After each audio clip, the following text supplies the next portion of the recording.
Hello everyone! Welcome! I should doubly make sure that my filters and stuff are working, so... Need to, That's not long enough. Hold on. Here we go. Now the delay on the webcam should be right.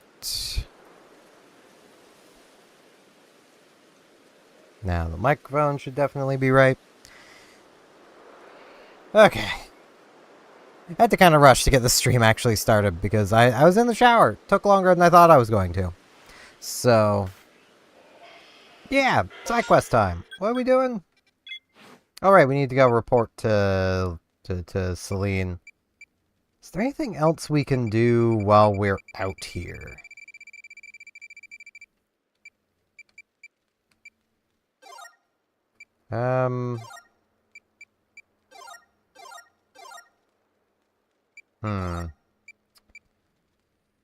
Well, we just need a springy mushroom for that dude. Wherever he even is. I don't remember. He's somewhere. He's somewhere existing. Need to complete Cherim. Is Cherim here? That's the... Wait, I have a Cherim. And this is a pretty... low-level area.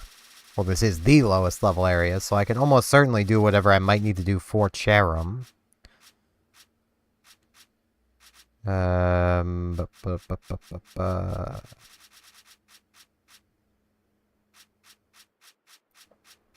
Do I not have Cherim? I only have Cherubi? I swear I had a Cherim.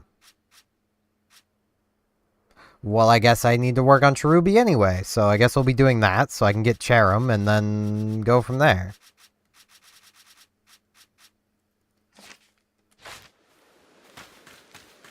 So...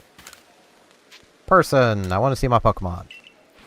Also, I'm going to say now, and I'll probably have to repeat myself a few times throughout this, I have not watched the Pokemon Direct yet today, so I don't know what they've said about Legend ZA. I just know they've said stuff about Legend ZA. That's all I know. I don't know anything else as of right now. I will be watching that later.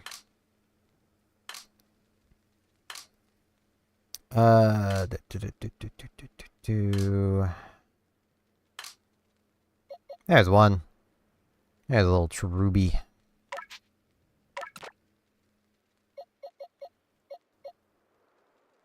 I mean, Porygon 2 needs some levels as well. So, well, okay, what I'm going to be doing, it's not going to matter. Because what I need to do is use Absorb. And the easiest way to use a move is... to just simply fight really, really, really low-level things. So that's what we're going to be doing. Wrong button. I always do that. It just makes more sense for dive to be B and dash to be Y. I don't know why they flipped those. They don't make no sense.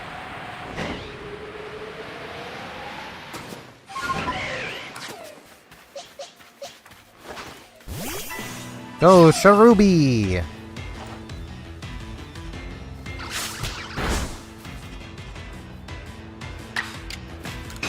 Use Absorb! Man, Absorb is such a weak attack. The fact that this level 23 didn't just one-shot a level 4. To be fair, though, pretty good sign for getting to use the move a lot. So, you know.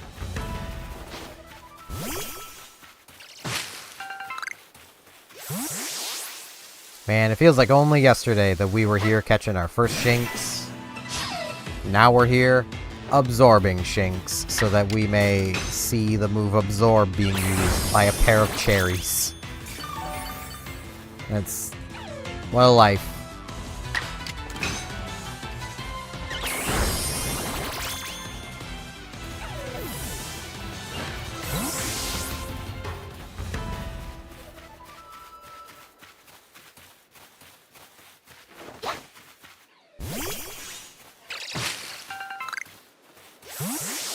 Wurmples! Those should give me lots of uses of Absorb, assuming they don't run away.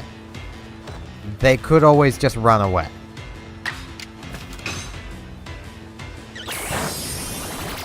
Okay, it's still just gonna be 2 uses. Well, maybe not. That was a crit.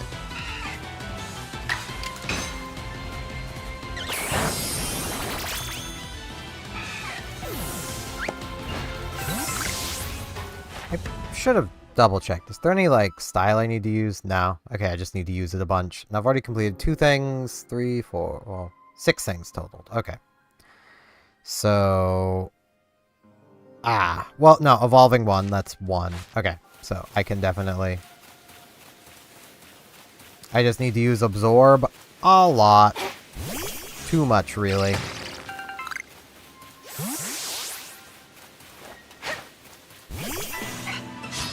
But that is fine. Better not run away. You're level 6, I might get 3 absorbs out of you.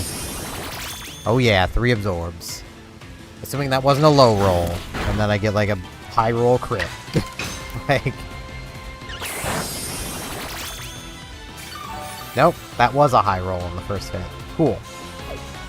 And it ran. Frickin' Wurmples. Always running. Just always running. They got those teeny little legs and they always be running.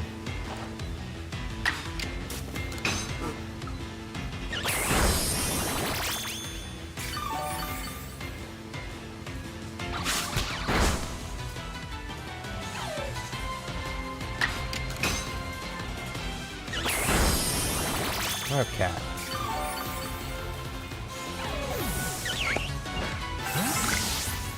But yeah, I actually didn't even know that the, well, it's a case of I forgot. I knew they were going to be doing something for Pokemon Day. I just forgot today was Pokemon Day. So, happy Pokemon Day, everybody.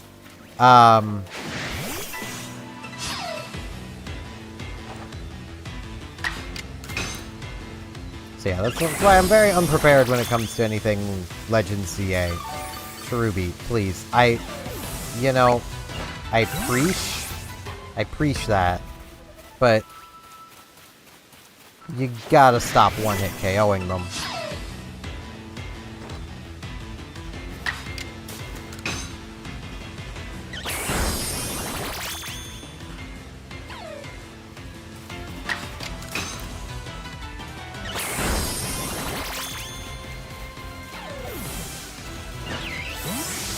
So much absorption.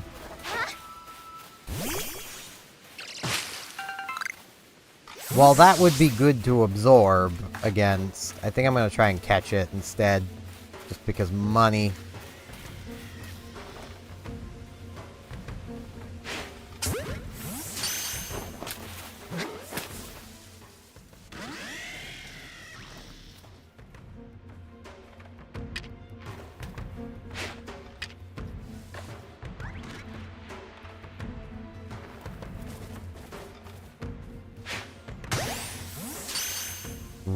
Great balls. Really? I want to catch you, darn it. Why are you making this more difficult than it needs to be?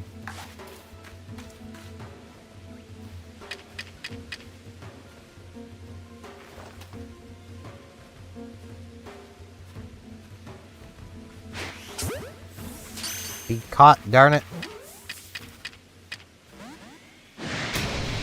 Fine. You want to make this difficult?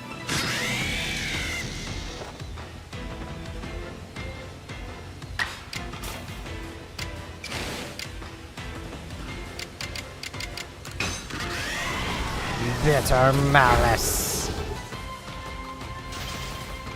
Yeah, you got frostbite now. Okay.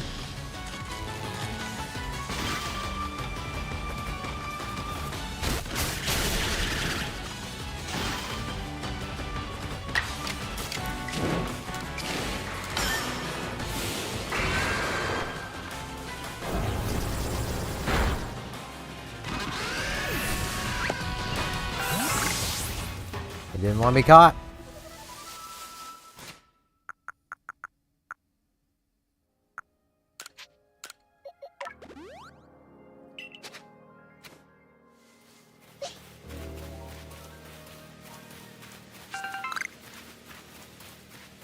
There's another Wurmple.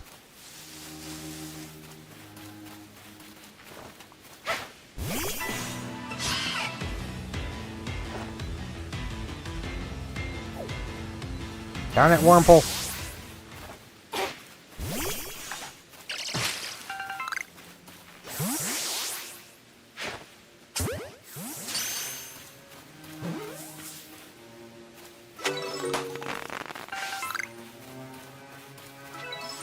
Catch myself a Silcoon.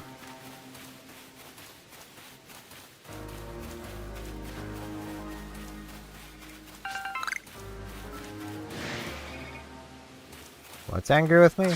Oh. You're gonna have Gust, aren't you? That's gonna be a problem.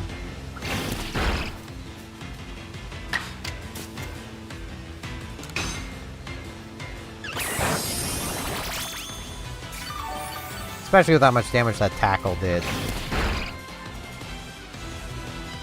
Okay, I really can't just stay in and let Cherubi die. That would be kind of a waste of a revive. I'm okay using a potion to heal it, but I don't feel like using a revive.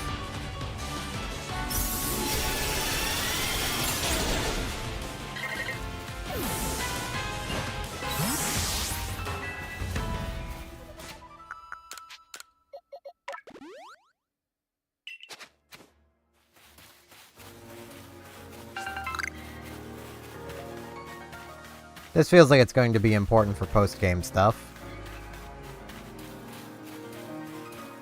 As much as I want to stay and harass some Wurmples, I probably shouldn't.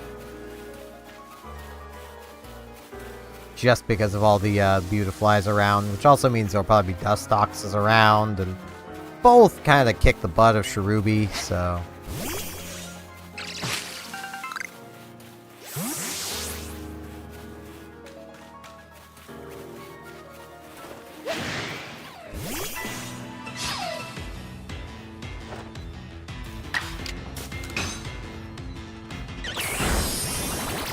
More absorbs. More absorbs. More absorbs. I don't know who that is or why they have orbs, but...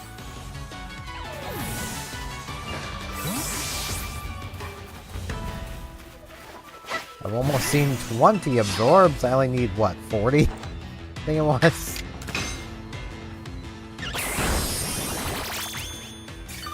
I mean, I don't need to finish Cherubi now, because I'm pretty sure I do have another one, but...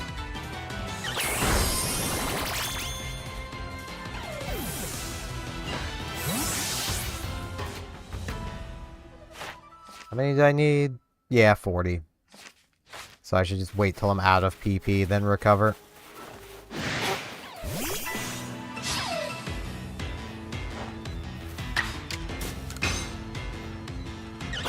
That way I can just run the move dry twice.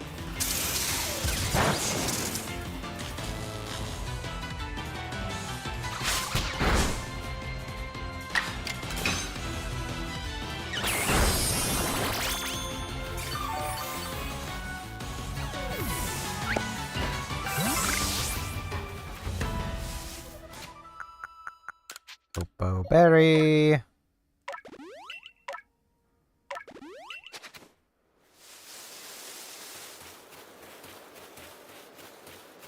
Oh, Hope the Berry. Hey, you're an alpha. I should have tried to catch you, but that's fine.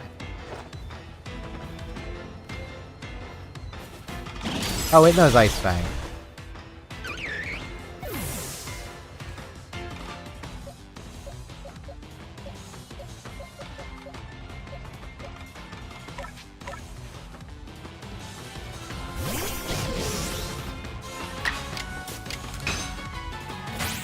Weasler, punch it.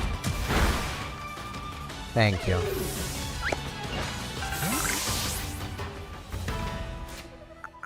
Well, looks like I'm using a reviving.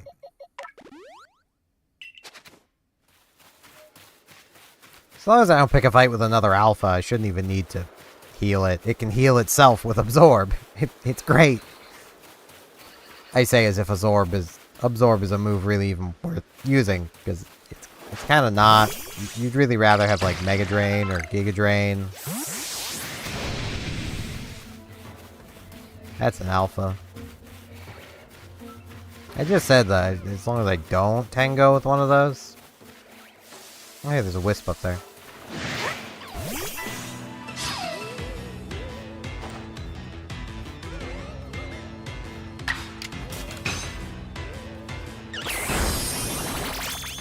Okay, Drifloon, I don't really want to fight you. Thanks.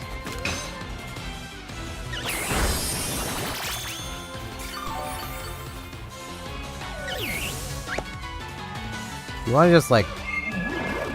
No. Just gonna make my flower very sleepy. That's fair, I suppose. It's nighttime.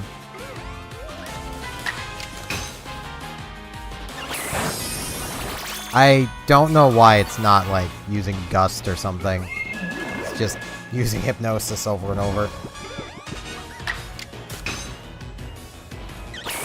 I'll take the free Absorbs, though.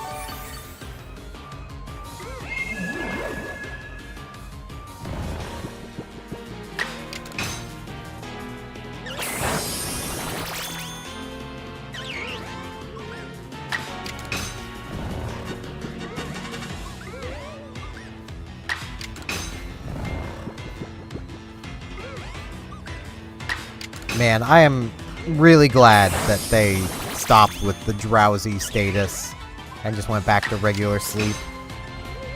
Like, it's a neat experiment to go with what if sleep worked more like paralysis. Like, that's a neat idea. It's a neat experiment. But it ain't really fun.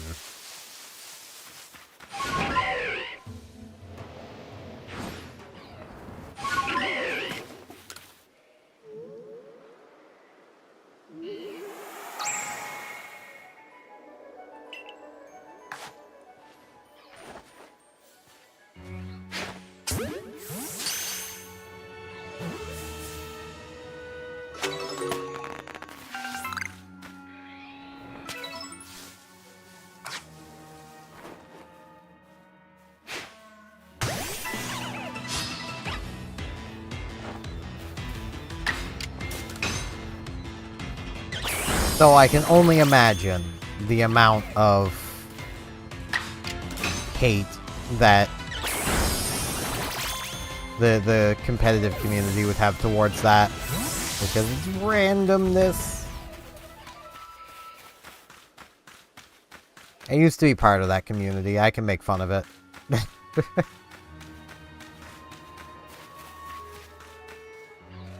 I will forever find it very amusing that this modern generation of competitive Pokemon players, I've seen them arguing so often that there's no value in prediction.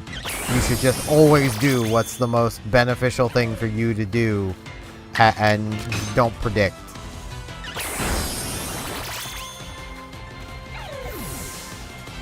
Like, if that move says it's super effective, you just click it.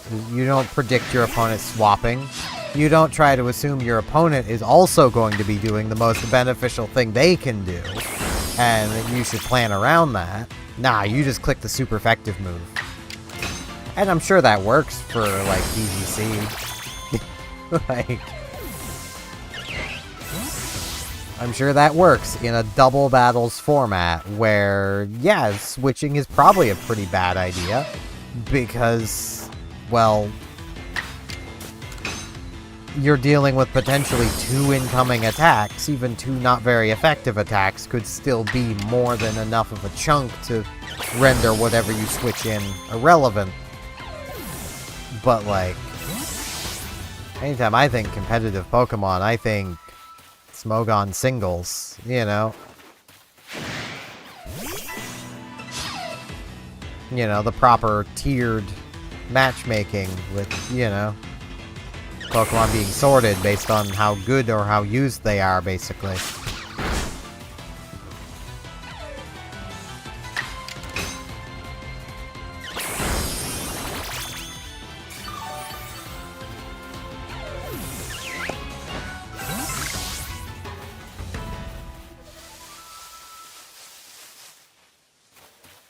pretty nice.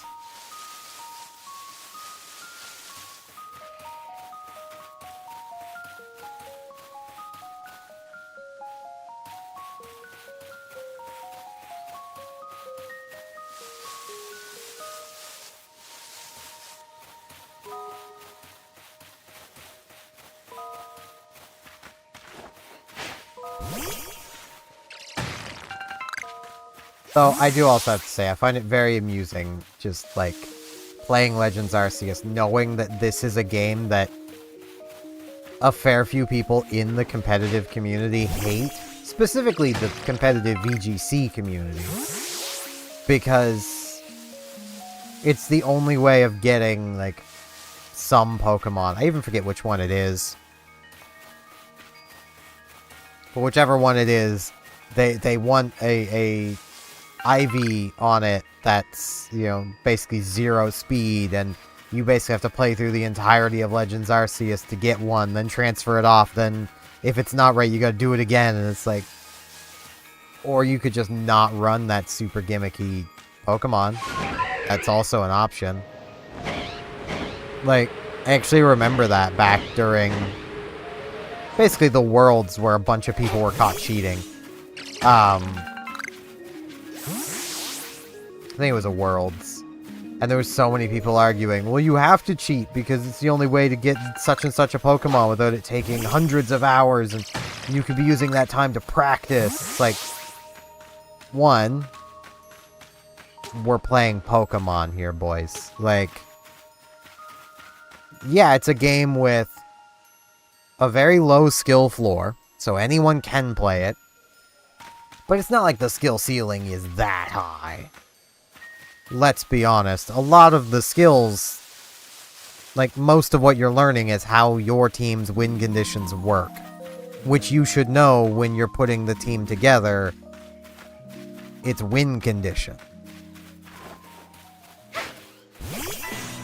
You know, if you put together a team and you don't know how it wins, yeah, I could imagine that being a bit of a problem. But that's not something that's going to take more than maybe an hour to figure out if there's even a win condition on the team. And if there isn't, time to remake the team.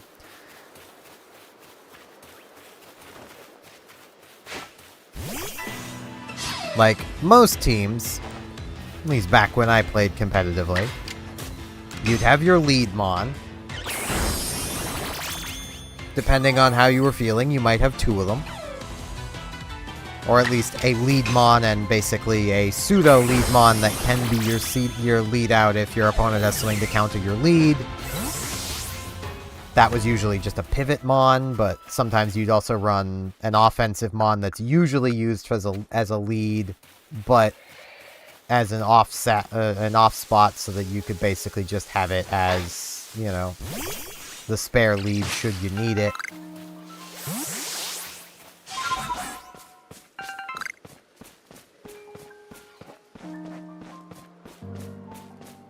Then you would generally have your wall, which would sometimes just double as your lead. Like, if you're running a fortress on your team, it's your wall and lead.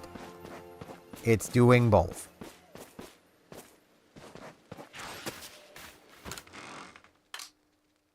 Now, I'm pretty sure I need a Sunstone.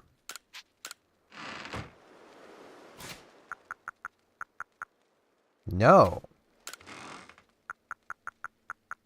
How does that little crap evolve again?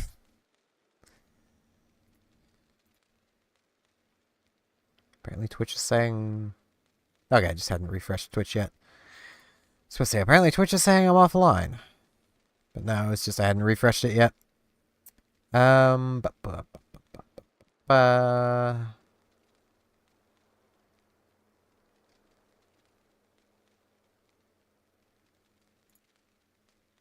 Oh, it's just level 25. Okay. I see grass type, I assume it's a stone evolution. It's just how it works. It's what the games have trained me to do.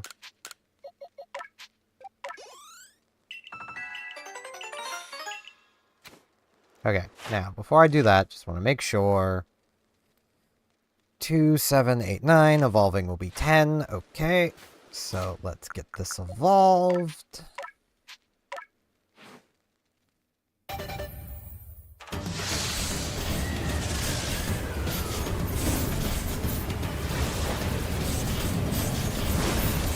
And then from there, you would probably have a couple pivot sweepers.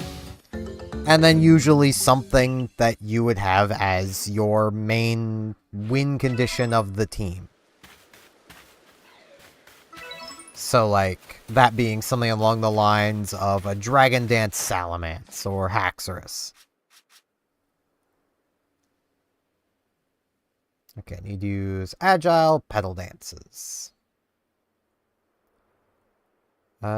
Yeah, just doing those would get me to 10, so I just need to use Petal Dance 20 times, Agile moves 10 times, and that would get me there.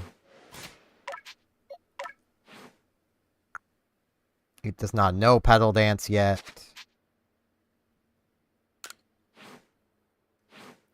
I don't really have XP candies. When does it learn it?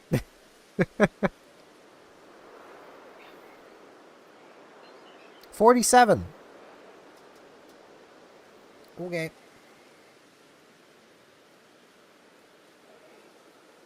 I have a hair bugging my eye. It's the problem though, having just gotten out of the showers, my hair is like drying, so it's getting into my eyes in ways that it normally would not.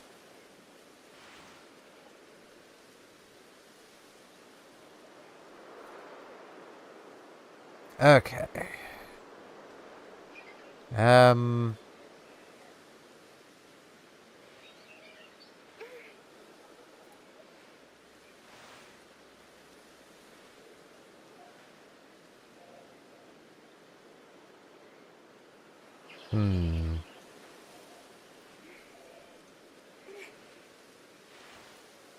Is there anywhere it's just a normal encounter? Probably not. No.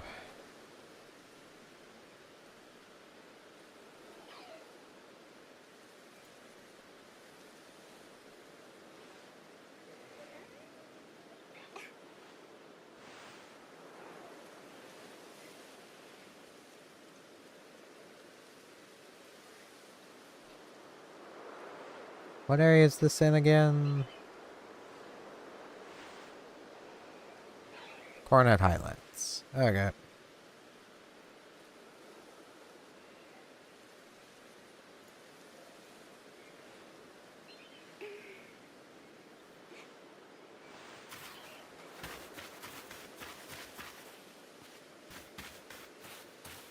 Well, let's report my findings.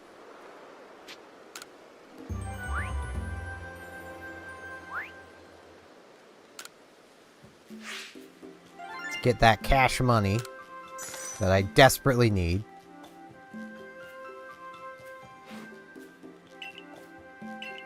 So look at our Pokedex.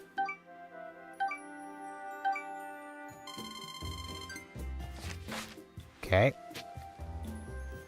I want to return to the village, mostly because I want to go to the Coronet Highlands, because I need the Coronet Highlands.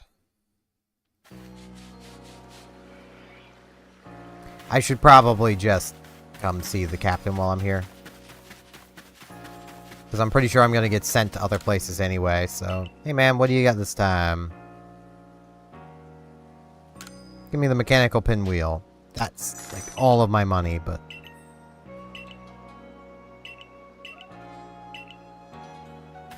Yeah, if I can solve the mystery. I already know how to solve it.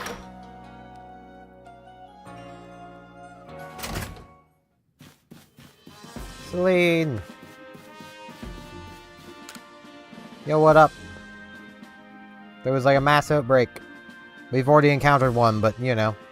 Gathering a Zora in a place other than natural habitat. Could this also have been caused by the space-time rift? Suppose we don't know enough yet to say for certain. At any rate, thank you for the report.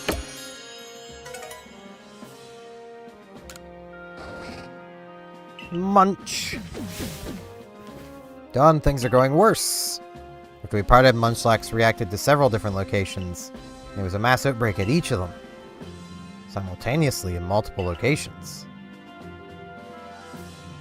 This must be somehow different from the mass outbreaks we know. Why don't we call these new phenomenon a massive mouse outbreak? Your new orders are to investigate this massive mass outbreak. Sounds like I can count on you to keep investigating. Well then, I'll be waiting for you by the front gate. Please tell me you want to go to the Coronet Highlands, because that's exactly where I'm going. So if you don't want to do it, then go there, then, well, you know. I do actually wonder if I can show what,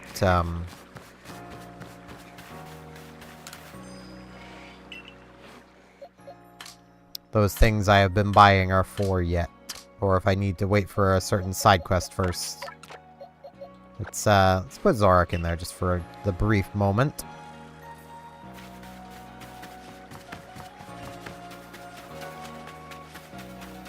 Get our little Rotom out.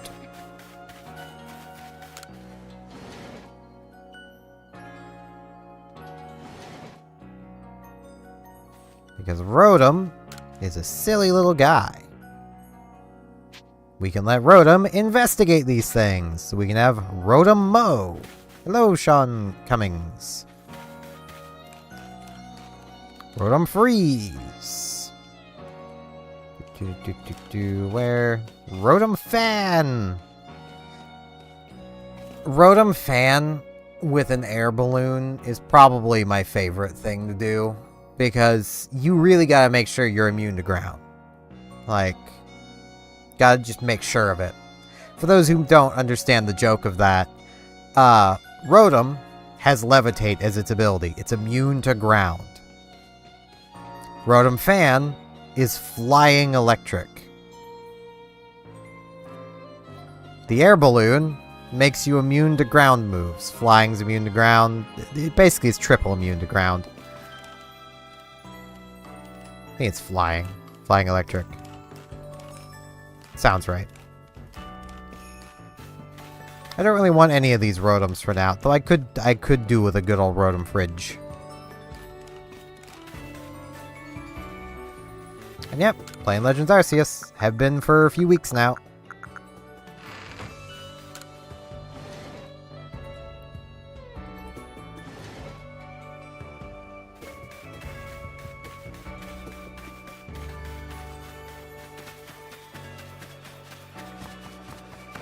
Okay.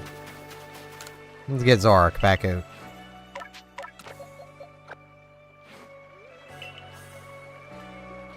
Now, I'm pretty sure what I will probably be doing is just simply catching a new Sharam, but I suppose I should tell you exactly what I witnessed first. Munchlax suddenly took off and running into a rainstorm. Tried to stop him, lest he get wet, but then I saw those mass outbreaks appearing all over. Perhaps it was the massive mouse outbreak that Munchlax was so curious about. If that's the case, Munchlax might be able to help us investigate this phenomenon. So I'll also work with you, as I'm concerned about Munchlax.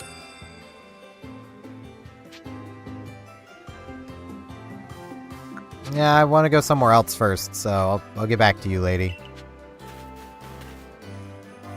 I'm doing alright. How are you doing?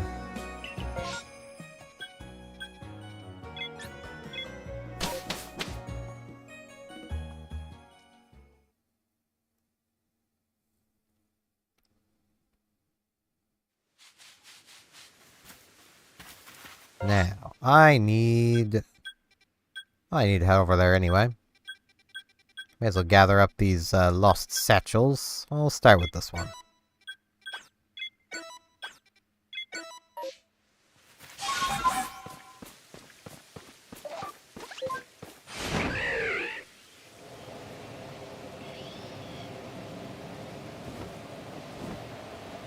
You mean like what console is it on, or what company made it? Because it's still Game Freak, so Nintendo. Came out a few years back.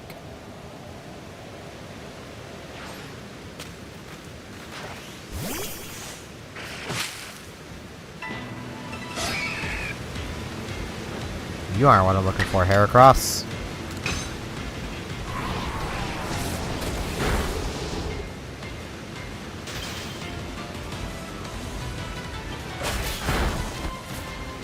It's an aerial ace!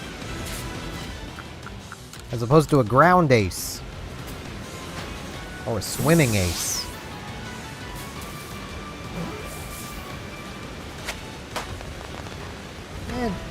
It's alright.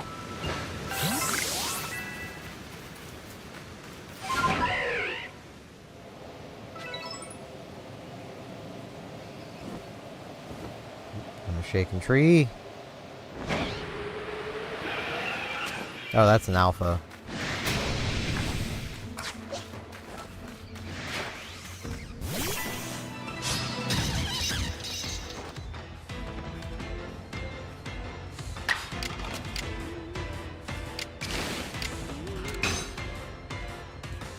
I'll just Ice Beam.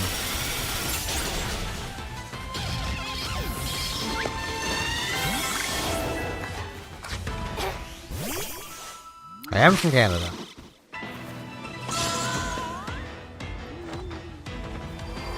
There's a Cherim.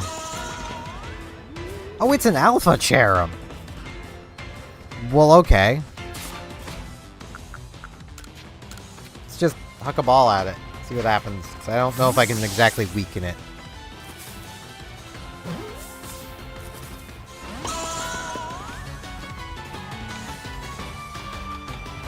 Okay, keeping my ghost in. It could weaken itself, it could also KO itself on something else. My ghost. As if my team isn't 4 ghosts. There we go.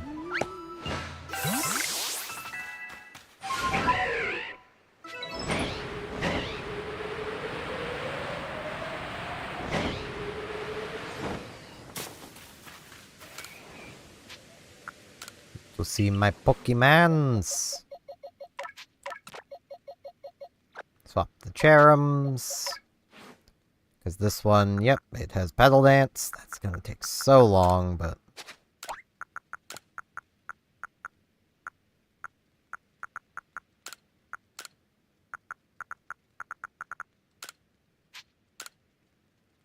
Especially where I can't agile the Petal Dance, so I can't work on both at the same time. I like a lot of games.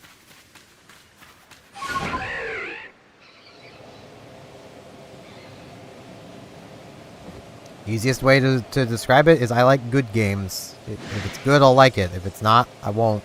Like, I don't have like a specific genre I focus on or anything.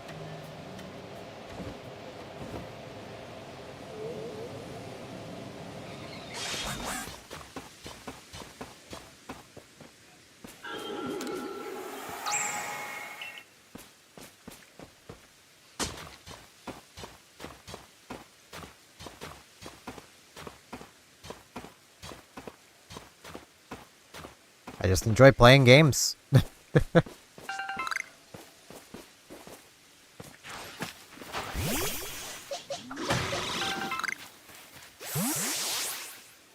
Hello, Galaxy member.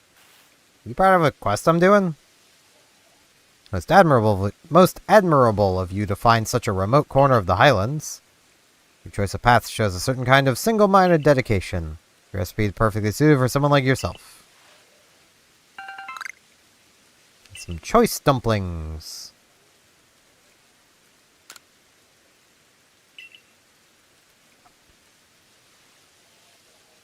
So even on the Switch, it's basically a case of I'll play anything good, so I'm not picky.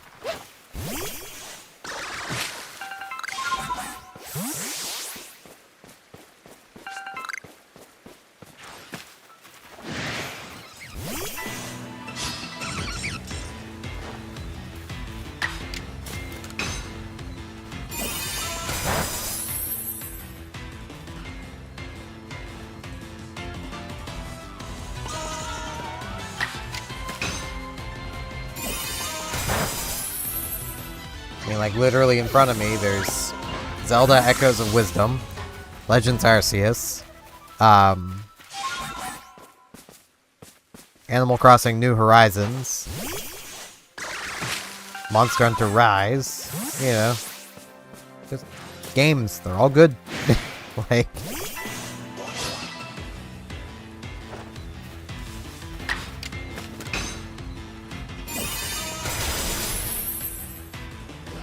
yep, I need to use Pedal Dance a lot, so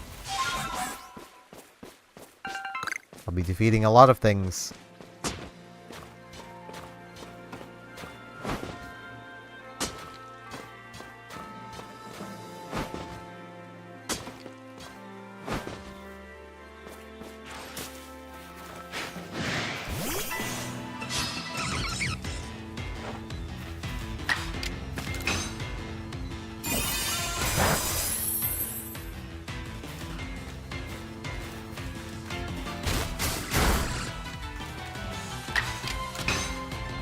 Crunch me. How dare it crunch.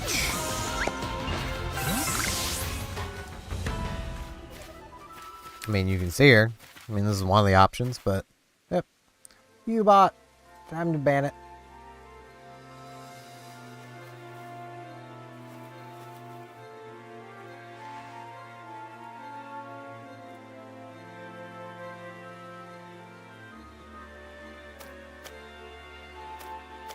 Viewbot banned.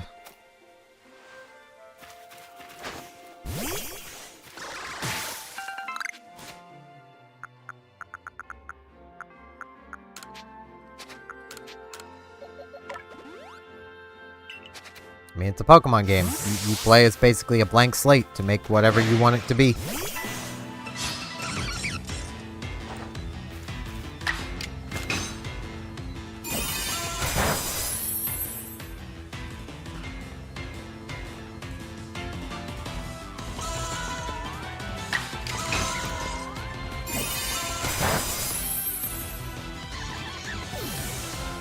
Depends on what you mean.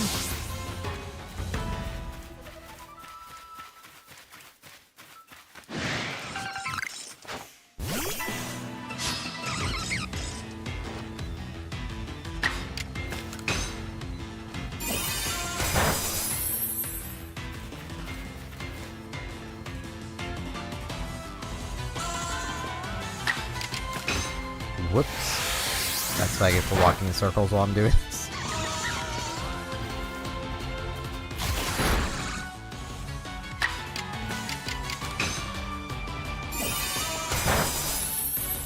Oh, still got two Pedal Dances out of that battle.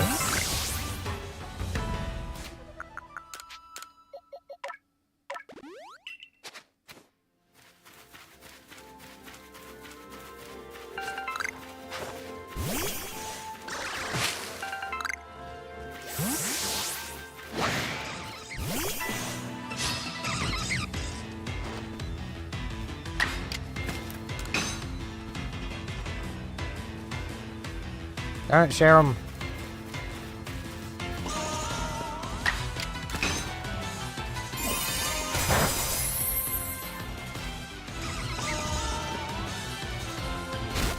I mean, should say, it's Pokemon Legends Arceus.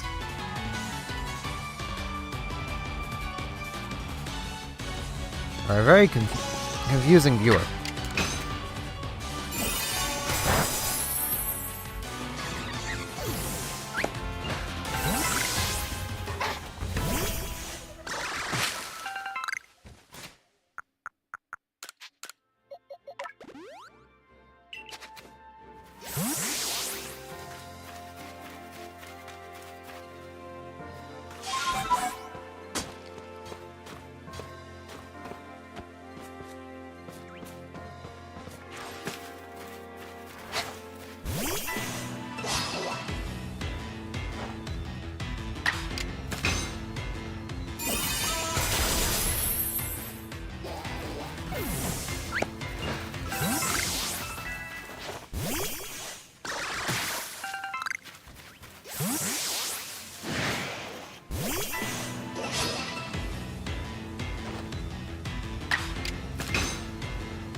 So much Petal Dance.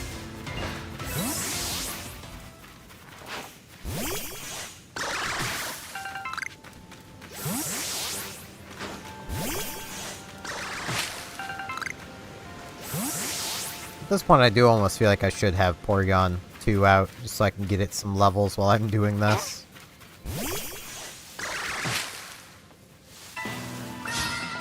There's a regular-sized Cherim. You know, I think it is technically daylight, so if I catch this thing, that'll also be progress towards the Pokedex, so...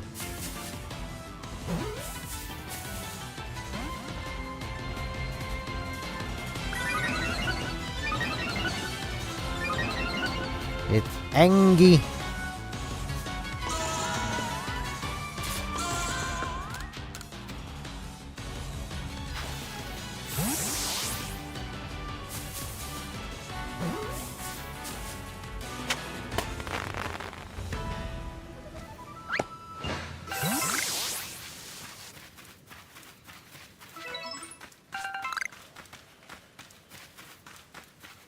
Okay, let's see.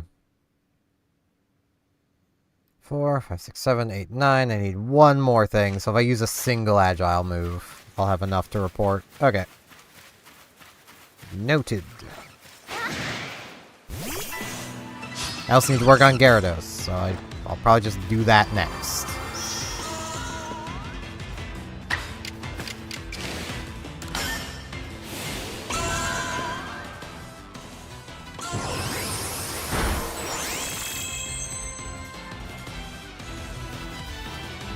Carnivine, that don't work. I know you really want it to, but it don't work.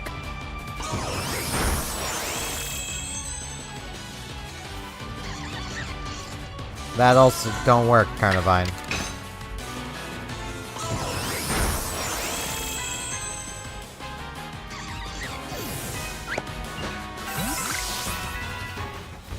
Okay, that should be 10 things. 4, 5, 6, 7, 8, 9, 10. Okay.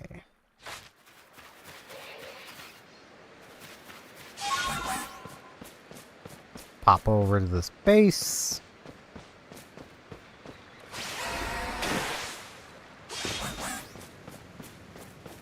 A lot more than 2. That's just for the current stage of it I'm on.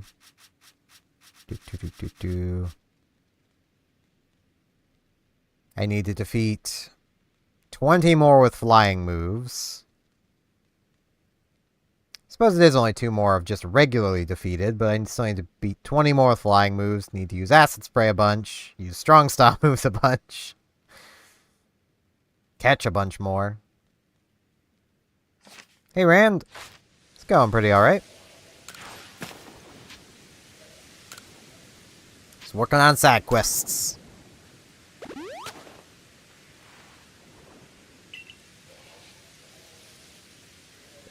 Just occurred to me as something I should double check on. Because every time I've been looking at the Monster Hunter Wilds Steam page, it always says it's coming out sooner than the release date. Oh, yeah, okay. That's definitely sooner than the release date. Well, okay, technically no. The release date is correct. It is coming out on the 28th. It's like 1 in the morning. Man, I wish there was a preload. So I could just download it before I go to bed.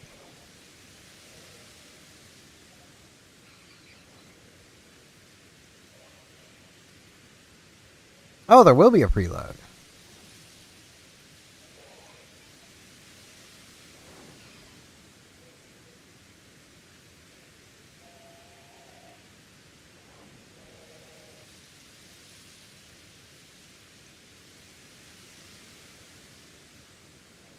Aha! Wait, I shouldn't do that right now.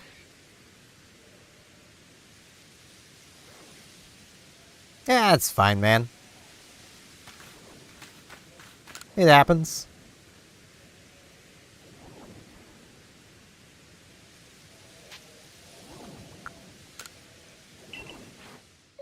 Okay. I need to work on Gyarados. There's a Gyarados. Is it a good Gyarados? I didn't even bother checking. It's not bad. Okay, what do I need to do for Gyarados?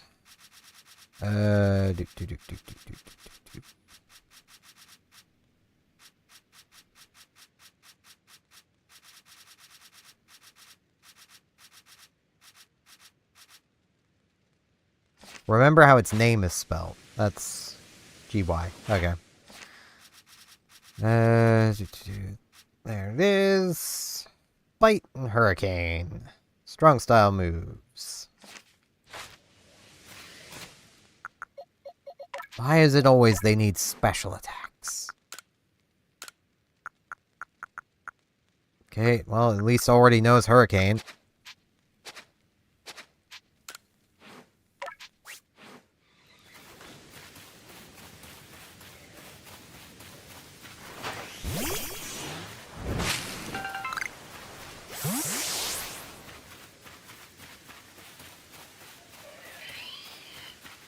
I really hope, and I'm gonna repeat now for anyone that might be showing up. I have not seen the Pokemon Direct for today.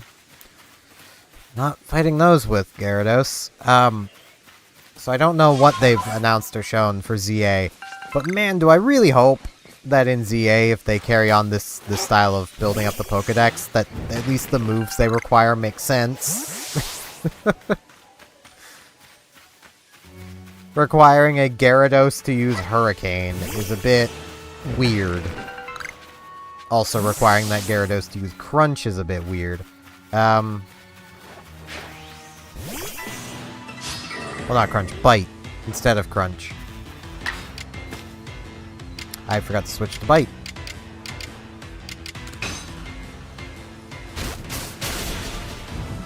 I had forgotten there was one, so I haven't seen it yet, so... Because Pokemon Day.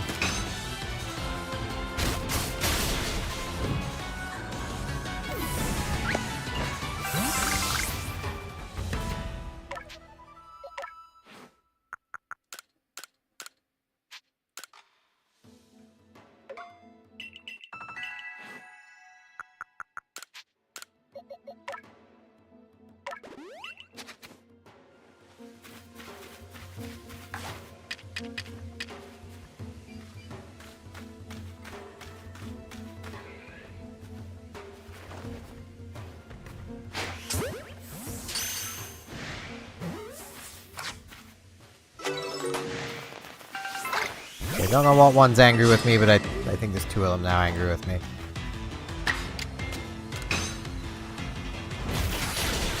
Bite the bell! It flashed me its cannon. I don't know how to feel about that.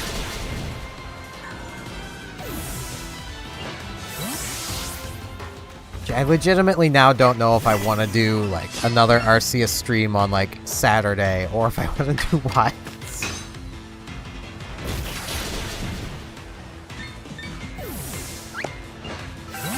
Because there's no way I'm going to finish everything that I have left to do in this by, you know, the end of today. Unless I really just streamed the rest of today.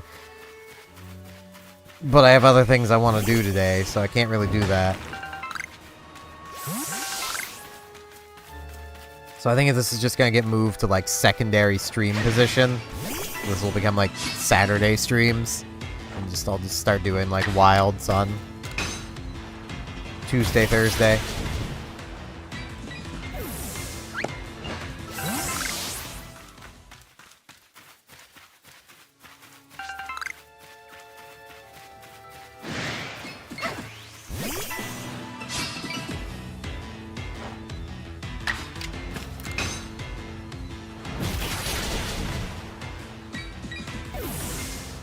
I've completed the main story to the credits, but there's still more main story. Because post-game story. And I also want to do up the side quests, which I may have been neglecting most of. So... yeah. I got a lot left. But I mean, Arceus will definitely work as like a chill, like Saturday game, so.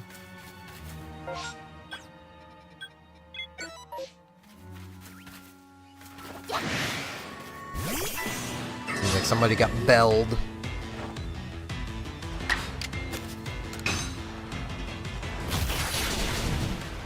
anytime I even just think of that sentence of getting belled, my brain just goes to freaking Bell and Tulip. That whole storyline.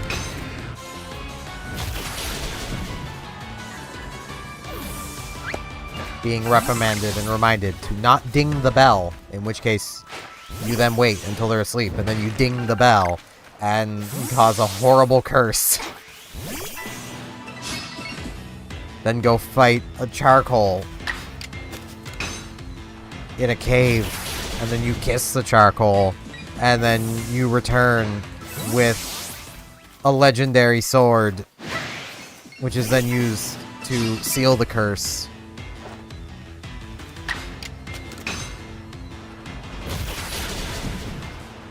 And then you kiss Belle, because it's Tulip. You kiss everybody.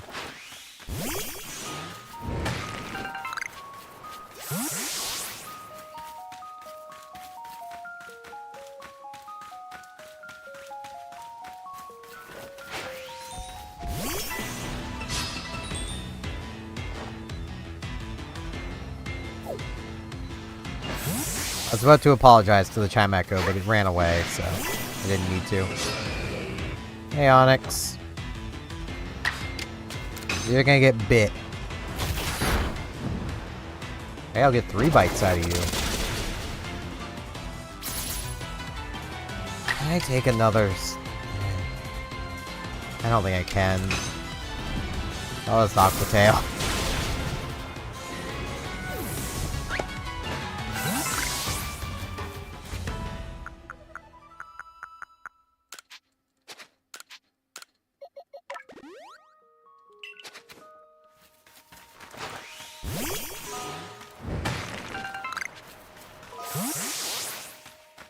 The mildly annoying thing about Wilds coming out so soon is Azure Lane just started a new event, so I'm gonna want to be playing through that. But at least I can do that when I, like, lay down in bed to go to sleep.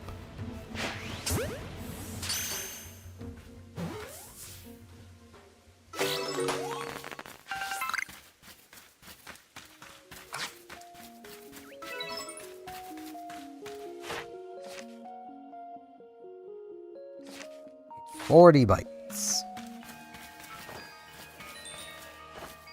I don't want to fight a Chime Echo.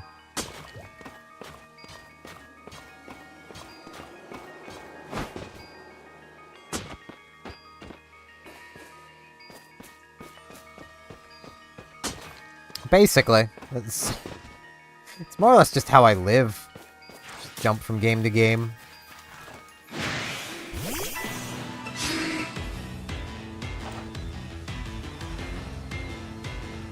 Glagger, that don't work. I mean, you're throwing the mud, you would think it would work against a flying type to throw mud at them, but nah.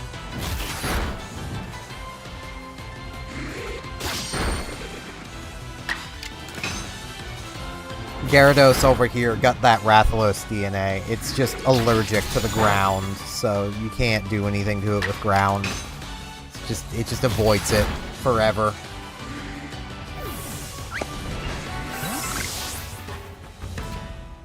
That just occurred to me of one thing I didn't test during the beta, and I'm going to need to test as soon as possible with Wilds. Please tell me Flash Bombs work again. Like, you can tell even Capcom aren't happy with the nerfing they did to Flash Bombs. When, like, if you've played Rise, Kushala Daora just does not fight like it used to. It doesn't fly anywhere near as much because you can't rely on Flash Bombs anymore. They've nerfed them too much.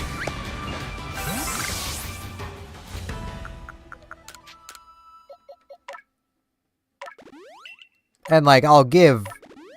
maybe, big maybe, Flash Bombs were too powerful in the past.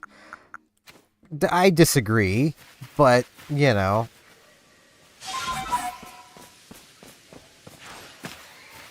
Right, I should actually heal Gyarados, too. That might help.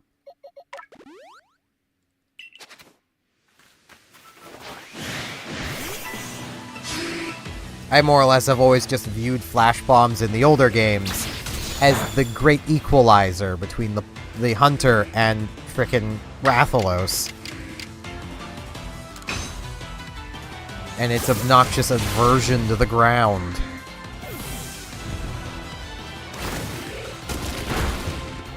Like, it ain't my fault Rathalos doesn't want to come down and actually fight me. Like...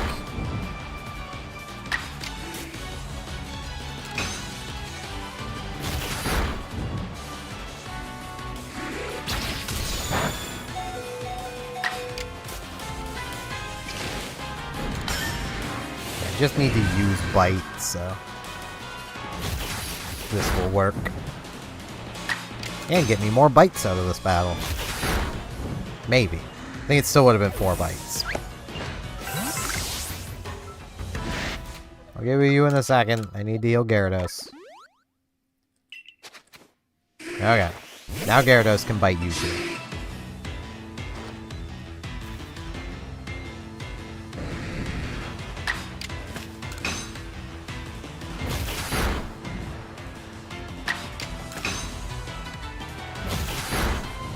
Yeah, which is what really annoyed me when, like, with Iceborne, they heavily nerfed Flash Bombs. And then they kept that nerf into Rise, where, like, they just stopped working after, like, the second or third Flash Bomb. And after, like, your first Flash Bomb, they may as well not be working anymore. Because they don't really stun the monster anymore, even if you've knocked it from the sky. Like...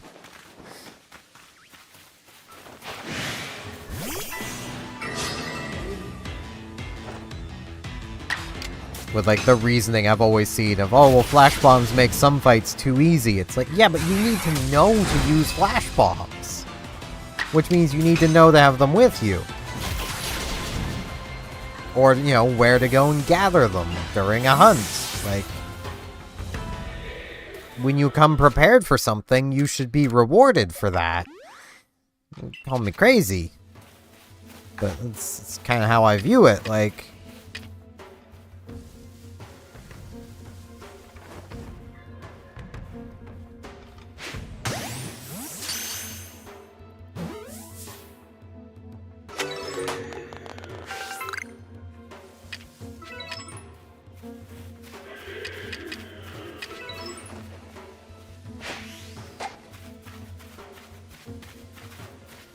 ever so slightly too far away. This person was clearly trying to either get the nose pass or promo pass. Or just trying to pass the passes.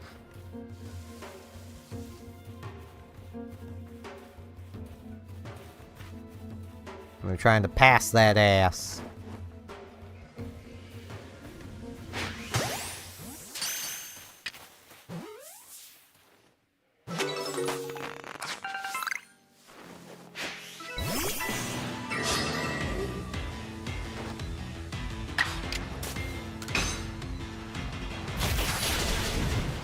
I mean, like, I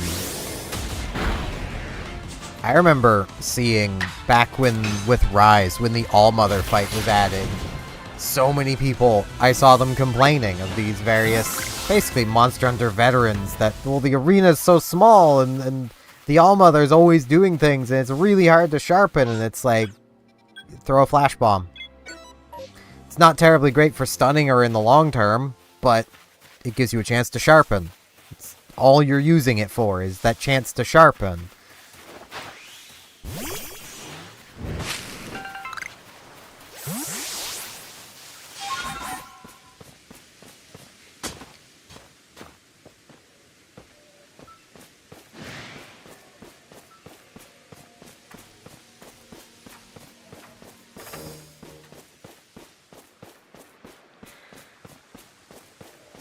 Hey, Scyther. Bye, Scyther.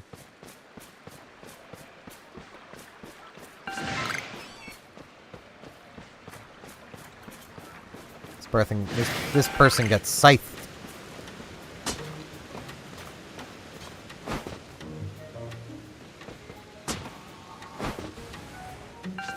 Yeah, I mean, some monsters you are given some easy flash bombs against, but those are usually during the lower difficulty quests of hunting a monster. Like, I think even in the older games, fighting the Elder Dragons for the first time, they generally gave you an easy tool that worked against most of them. Usually that would just be poison knives, because poison works on basically everything. But, you know.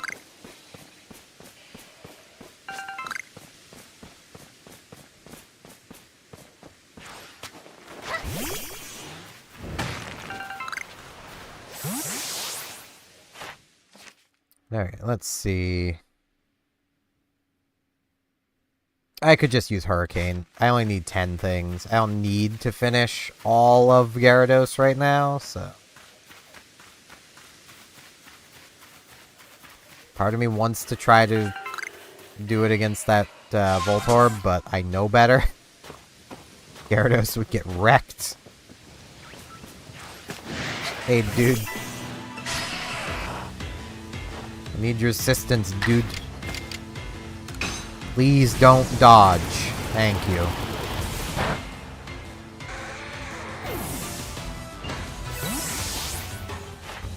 That should be 10 things. That's 5. Wait, no. That's 9 things. 2 more Hurricanes.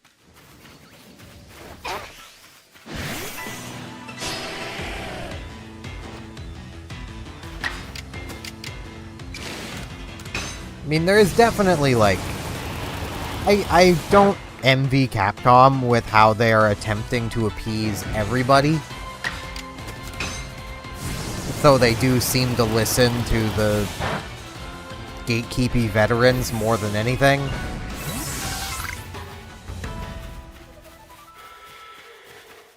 Okay, now that should be 10 things. 4, 5, 6, 7, 8, 9, 10. Okay.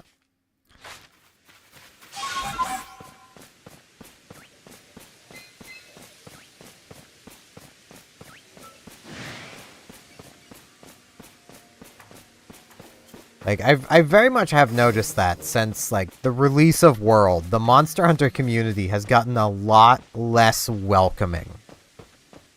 And it's mostly new faces who are the not welcoming ones.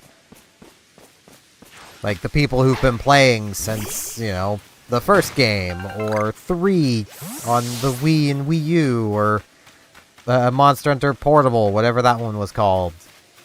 Freedom Unite, I think? Like, the ones that have been playing that really long time, they tend to be pretty welcoming. It's only really the new, like, world hunters that are like, no, this is our thing, we must defend it. It's like, you really don't need to, guys. There's my little duck.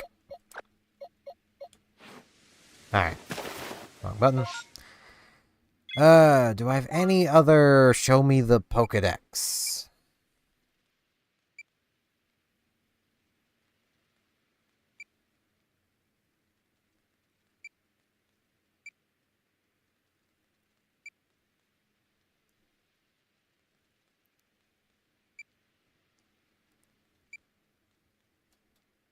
Roselia.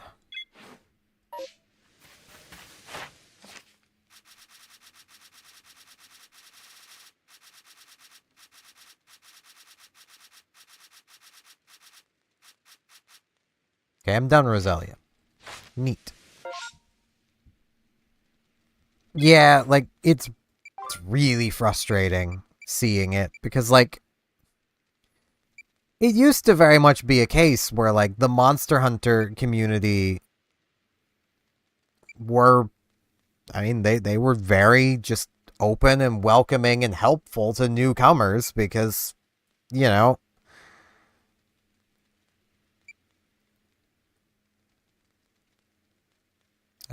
Octillery. Because, like, it was a case of it was very much understood that, well, without new players, the game would die off, so welcome those new players, help them get better at the game, and then you've got new experienced hunters to help you do stuff now. It's a win for everybody. That was back when doing things like fighting, you know, a lot of the endgame monsters were difficult, and people would rather have a team of people. Okay, Hydro Pump, Hyper Beam, strong style moves.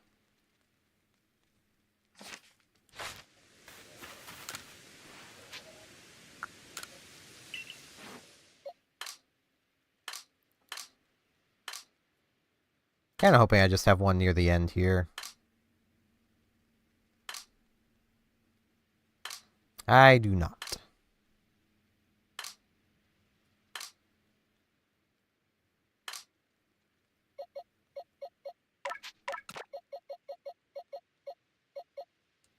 Sorry, little ducky. You get to wait again.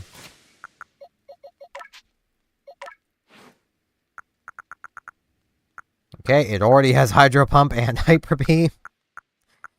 This is gonna take a hot minute.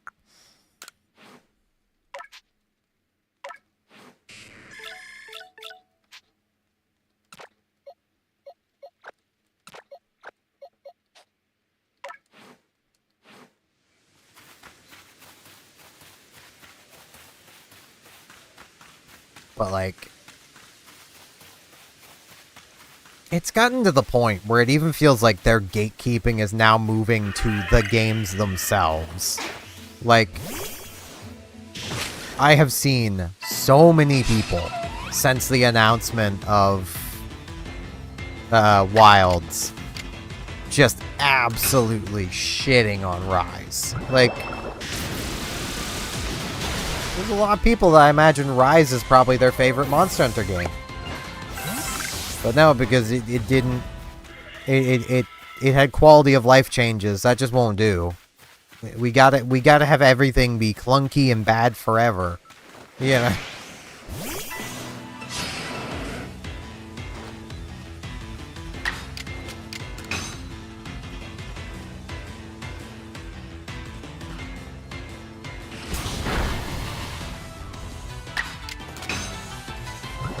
But, like, I remember looking at, like, various forum posts back when I played 3 Ultimate a fair bit. Like, when I'd actually gotten past the one quest I was stuck on. And, like, back then, like, a lot of, like, game facts. A lot of what you'd see would be, like, someone looking for, say, best whatever weapon. You'd more or less see a lot of the answers of, well, it's whatever one you like the look of the best, but these ones have, on paper, the best stats, but they all will work. You know, you may want to change around for X monster or Y monster, but, you know, it's all fine. These days, you go, it's like, you're using this or you're kicked from the party. It's like, what? Where did the old players go? I want them back. Like... And I'm very much still in that mindset of, like, I don't care what my teammates have for gear. Especially these days, because good luck actually figuring it out with layered equipment being a thing. Like...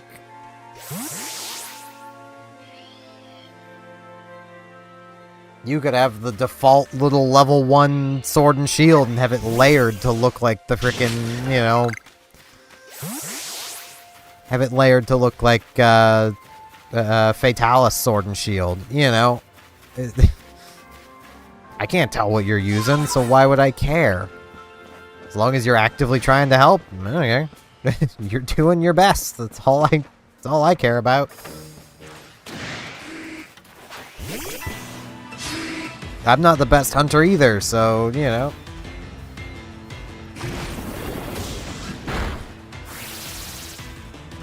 Oh, this is going to be annoying. I'll go for Hyper Beam, just because it's more accurate. Oh, this is going to be annoying. Come on, Octillery. Let's go Hydro Pump and hope. Okay. Hydro Pump hit. There's 5 Hydro Pumps. There's 5 Hydraulic Pumps.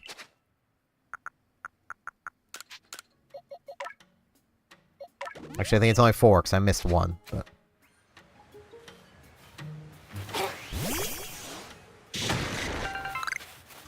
Yeah, and, like, even then, like, with a teammate, you do always have to question, like, are they actually trying to sabotage, or have they just never fought this monster before? That's always possible.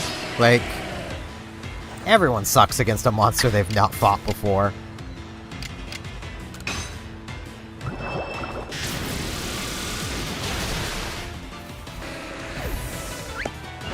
I mean, playing the Wilds beta, there was multiple times where I was just like, right, I don't know this monster's movements enough to actually confidently fight it. I'm just not gonna, for now. I'll figure it out, you know.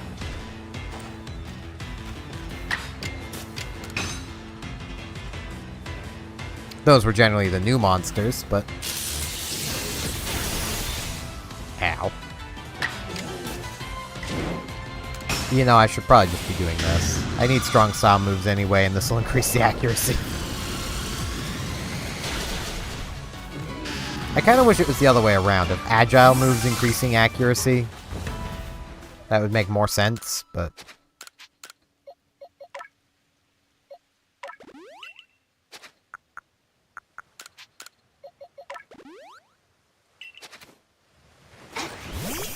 It's in the box. It's a Voltorb in the box.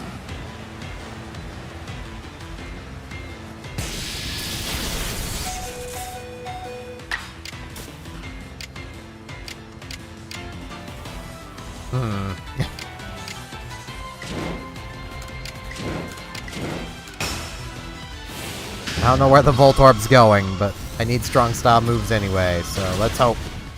Yeah. I mean, I could have let it defeat Octillery, and that probably would have gotten me defeat with electric moves, but there's no guarantee it was going to use another electric move.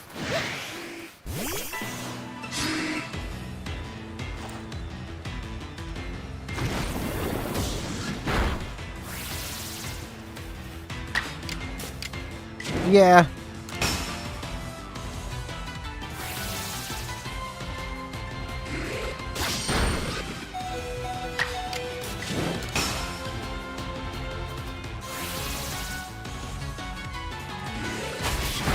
So much.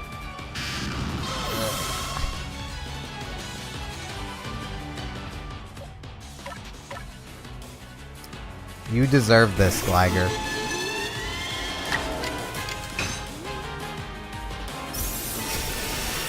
Maybe you shouldn't have used an evasion move, you little shit.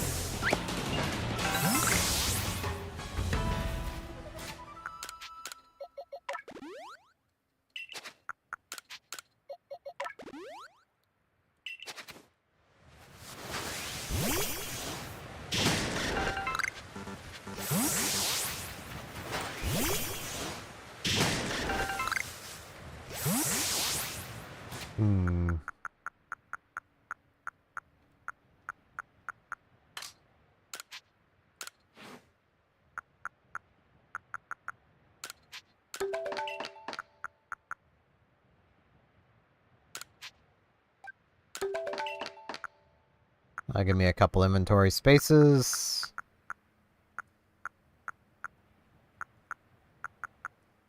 I have so many black tumblestones.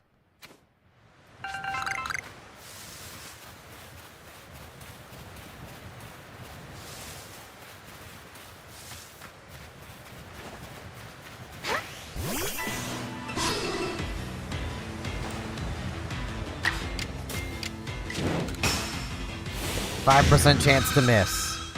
Good, I didn't miss.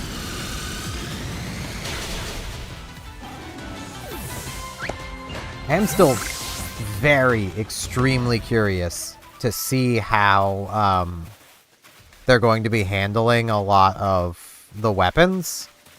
Just because, like, I've been curious since the moment they said that they're moving a lot of the equipment skills onto weapons as a way of trying to diversify the amount of what, you know, the weapons people are using. Because, like,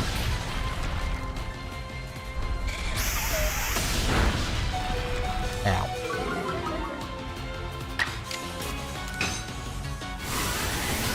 I don't I still don't see it doing exactly what they think it's going to do. Unless they're not putting the best skills on weapons. Like, it's so hard to, like, figure out what they're planning.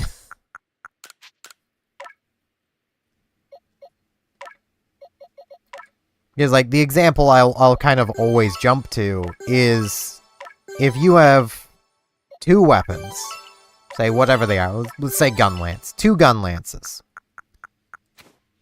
One gun lance has life up. The other gun lance has critical eye in the same amount. So, like, it's, say, 2 points of each. I don't know about you, but I would just use the one with critical eye. Because that's extra affinity. You know, assuming everything else about them was the same. They have the same base attack, same, you know, everything about them. It's just the only difference is one has 2 critical eye, one has 2 HP up. I'ma use the one with critical eye. It's better. Like...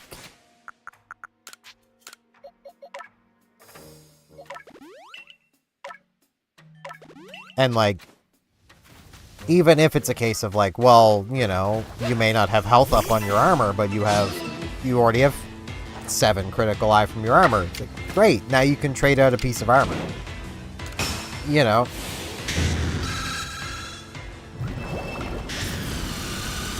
If you're already maxed out on critical eye, well, now unless you need it for a set bonus, you could just trade that piece, you know, piece of armor out for something else with probably better skills that,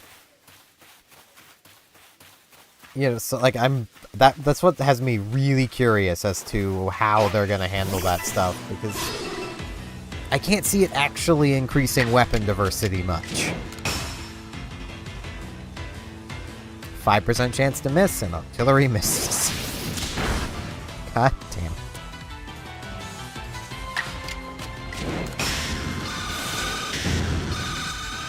If it's not 100, it's 50.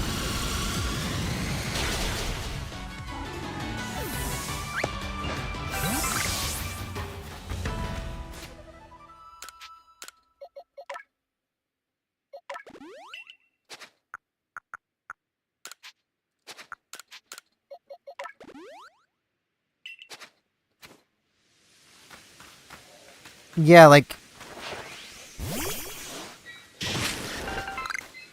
It is very much a case of, it does seem like Capcom is very aware of what skills people want to use the most.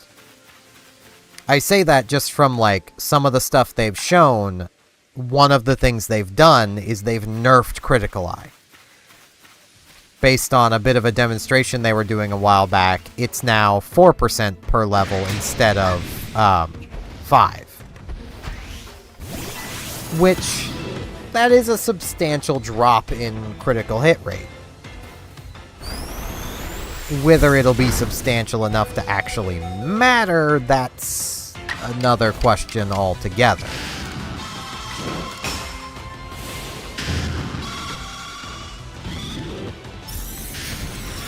Mostly just because, well, critical hits are king. They are in every game. If there's a critical hit, you want to always be hitting critical hits as often as you can. You know.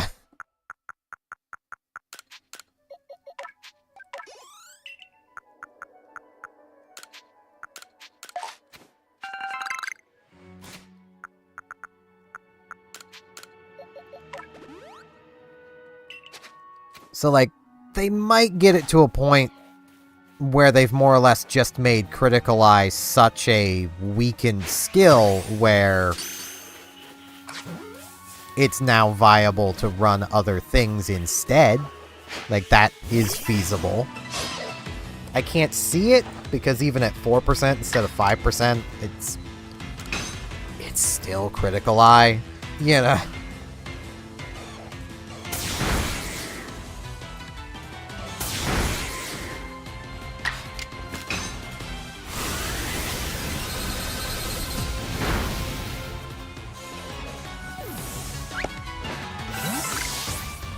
Or they could just not put majorly impactful skills onto weapons.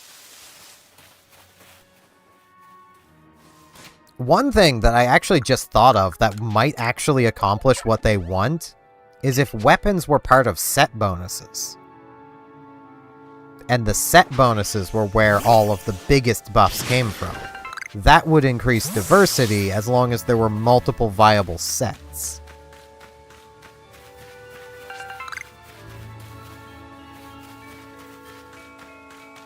Which would be the trick. Because, well... numbers game. Yeah. So, like... they've nerfed Critical Eye. If there's a weapon that needs to be run as part of a set to actually get this bonus to, not only return Critical Eye to what it was, but also, say, buff it to 6% per level, I could see that being used. The problem is, I can see that being used by everybody, regardless, and, everyone would just be running that one weapon now. So, like, they would need something to make other things more worth it. I don't know. It's gonna be weird, but I look forward to it. I like weird.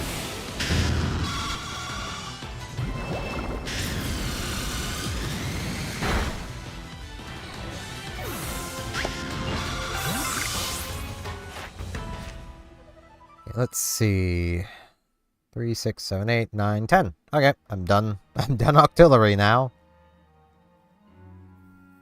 I should have checked sooner. So I think 3, 4, 5. Yeah, 5, 5. Okay. Wrong button.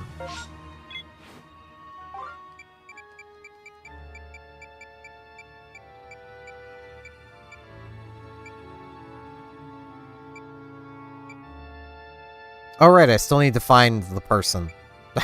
I'd completely forgotten to even do that.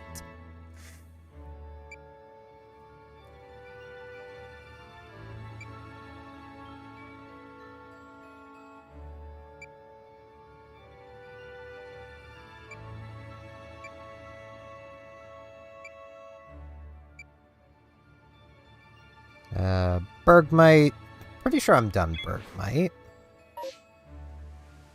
I mean, I've done Avalugg. Well, gotten an Avalugg, so probably did Bergmite along the way. Pretty sure I did, anyway. Yeah, okay. Got my little Bergy boy.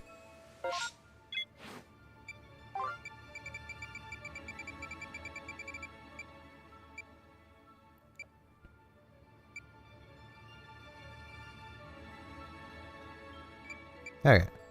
Where is this? Is that here? Oh, that is... Wait, no. I think that was something I'd already said.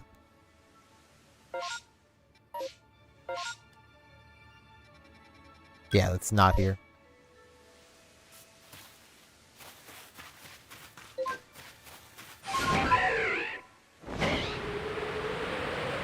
See a wisp.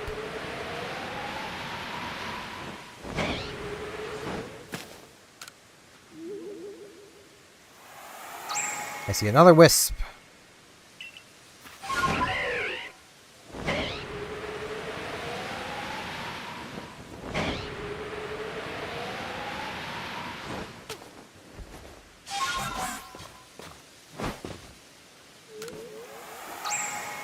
I do remember from what they did show of the weapons with skills on them, like, there was none that from looking at them I was like, yeah, that doesn't seem very impactful, which also is kind of a problem.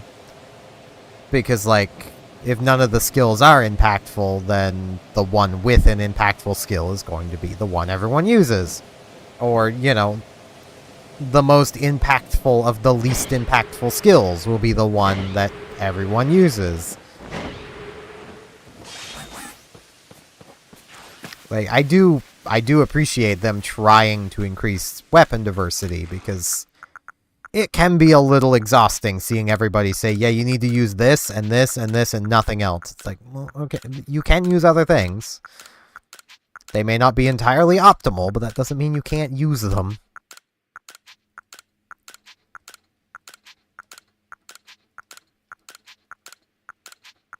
Like, I'm sure with, in Rise, I probably wasn't using the most optimal switch axe. I just had a build for dragon damage, so I was running with the origami switch axe. That's just what I ran with. Because, well, it dealt dragon damage, had a decent amount to it, pretty good base sharpness, and I think it even had some built-in affinity. It also had a level 3 decoration slot, which I basically can't go without in Rise, but, you know.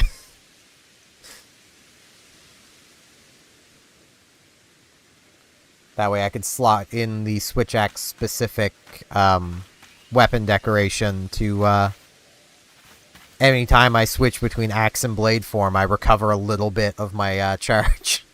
Let me just swap back and forth as a way of recovering.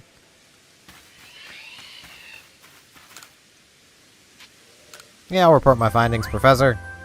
Look at them alphas. Money.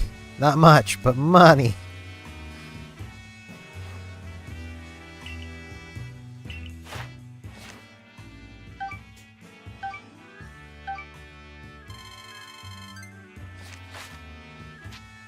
I want to return to the village.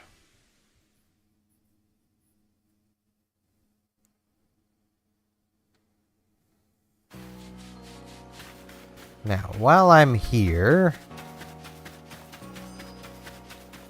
Okay,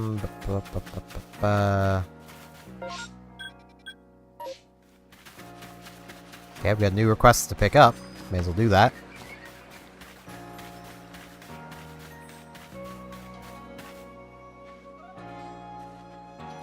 The Bidoofs are on a roof. Oh, them happy little doofs. Napping on a roof. Napping on a roof. Do-do-do-do-do. Napping on a roof. Get a good night's sleep like this. The Bidoof your problem? Don't scare me like that. Something wrong? Oh no, everything's fine. Whatever you need, come back later, alright? What's the matter? Maybe a Survey Corps type like you could figure out what's causing this. Look, when I'm in my quarters trying to sleep at night, it feels like I'm not alone in there. Sometimes there's like this crackling sound. I found burnt berries a couple times, and once in a while I hear something clatter. So Survey Corps girl, go survey my quarters, find out what's happening.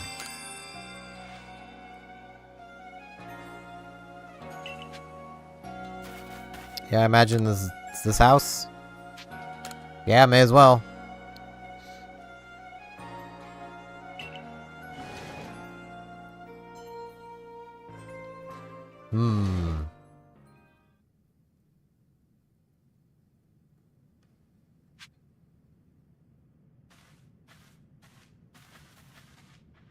There is a something in here.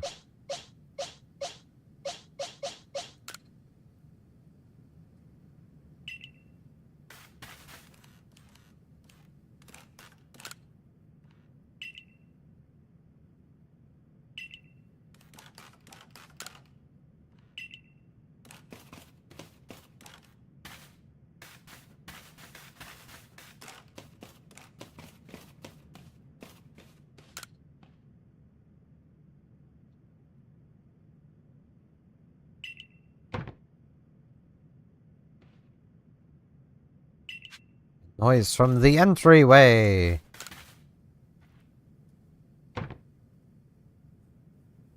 Something beneath the cloth.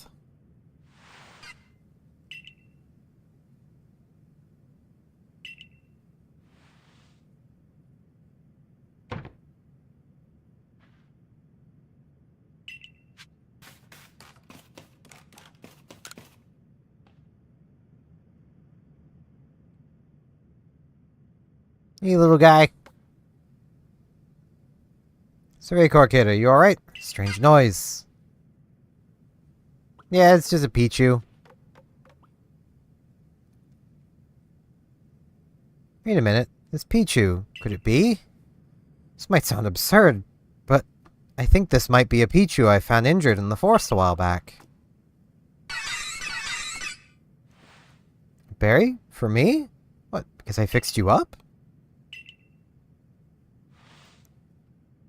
Wait, so this thing hunting my quarters was just a grateful little Pichu? Guess all that worrying was pointless. To think I was afraid it was a spine-chilling thing. You are now the proud owner of a Pichu. Regardless, I owe you. Have a token of my gratitude. Nanab berries. You are now the proud owner of a Pichu. Enjoy it.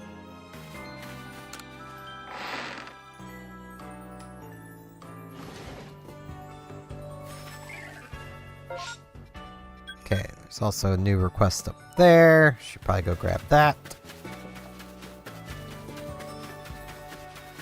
I could swear I had a quest to fill out Gyarados. I might be remembering just some NPC dialogue as well. That's entirely possible. Okay, I need to get Octillery out of my party before I forget to take it out of my party. I should also get to my MP.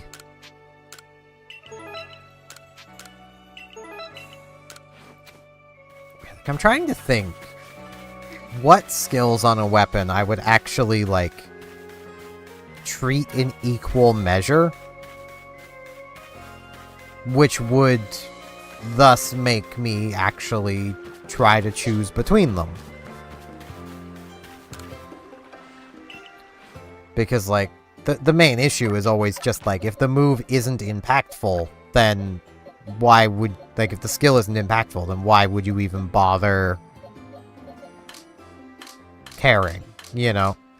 So it would need to be a move, well, a skill that matters, but not one that's so much better than anything else that you would never want to use anything else.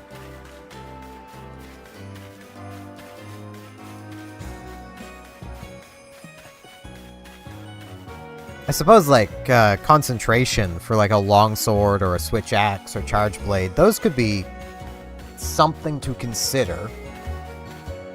But then what would it pair against? That's the question.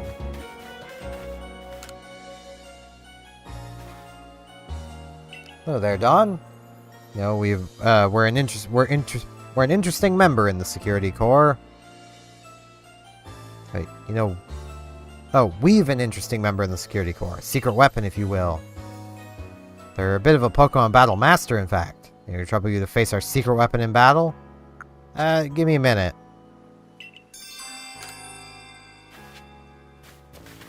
I don't know what level their stuff would be, but it's probably too high for Porygon 2, so I'm gonna see if I can level up my duck. I know I've got some XP candies, because I put them away, so...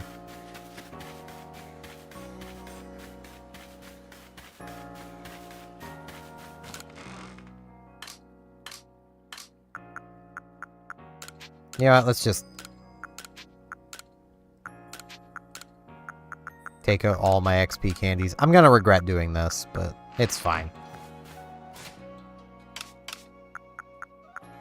Let's start with the smallest ones.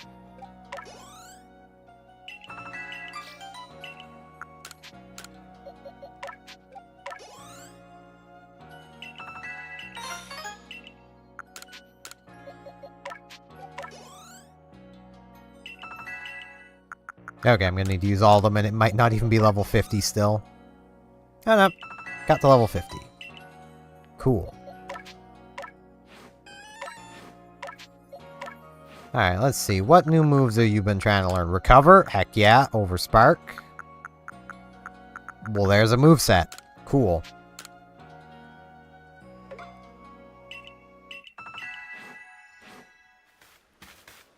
I suppose, like, concentration for building gauges faster compared to... Speed Eater? Those could be an interesting choice, because both are beneficial in the same sort of way of speeding something up.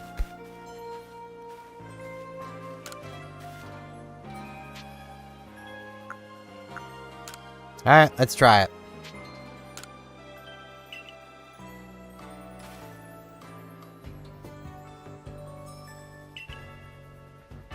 The news. It's gonna be a face-off between two masters. You know, I've heard our core's secret weapon can even defeat alpha Pokemon. Yeah, so can I. Okay. We're not doing it here?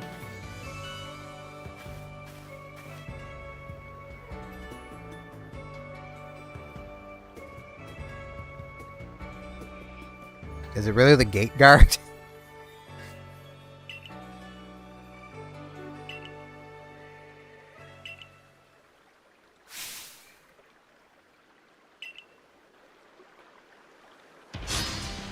Okay.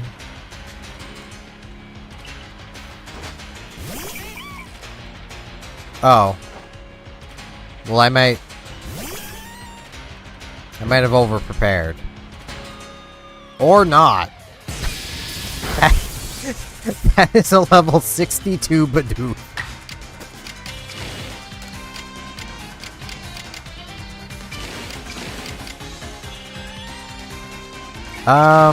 Let's see here. It's gonna get another move.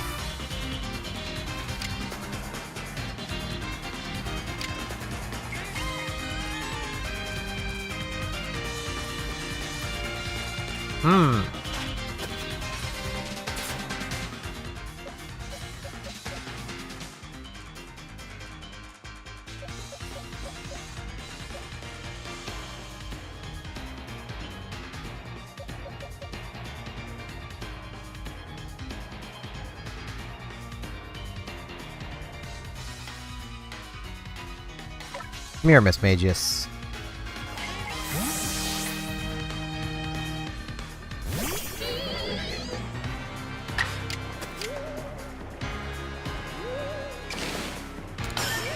Agile Sensory.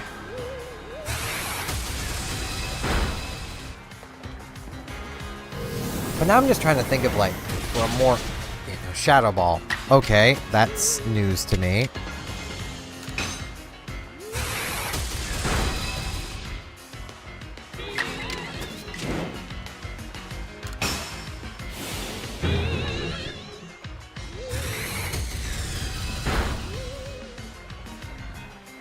Okay, Miss Magius is probably going to go down because I just strong styled a move, but the Bidoof is taken care of. He's going to have a Bidoof, a Shinx, and a Starly, isn't he?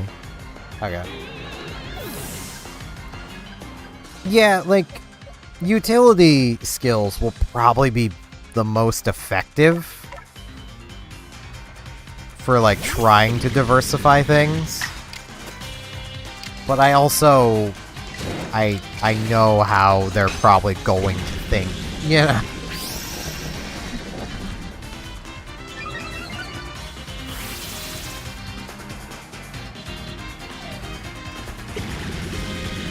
And I mean, at least it should be better than, like, what they attempted to do in Rise and just kind of gave up on by Sunbreak. Where in the base game of Rise, you had the Rampage weapons, which were a neat idea, and did very much feel like hiccups. Like Capcom going, fine, you don't like our weapons? Make your own. Except it really just didn't work. And like the Rampage skills on each weapon in Rise feel kind of like what they're going for.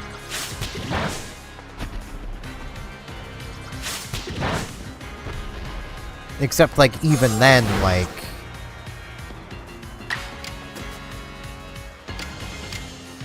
I'm just gonna get 2 rock slides. I may as well just rock slide twice. Even then, like, generally you would still go for the affinity up weapons. Like,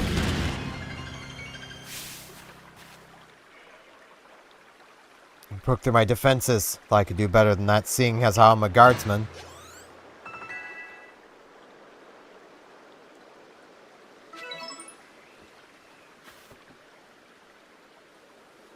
This was to be expected. Setting out beyond the village and battling so many different Pokemon in the course of your Survey Corps work has made you very strong. You know, my first job as guardsman was catching some Bidoof that seemed intent on infiltrating the village. since I've kept many Pokemon from passing through our gates. Sometimes I'd slip up and let some in. Goodness, if people let me have it. But I also befriended some Pokemon, and before I knew it, we'd grown strong together. Gained so much, all because I was trying to make sure folks could live safely here. It's my job to keep everyone safe, isn't it? Now, there's one last thing I'd like to tell you. If you're headed outside the village again, stay safe out there, kid. Now I think I'd better get back to work.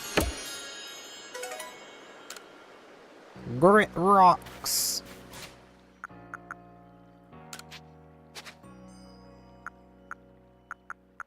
I can't even use those yet.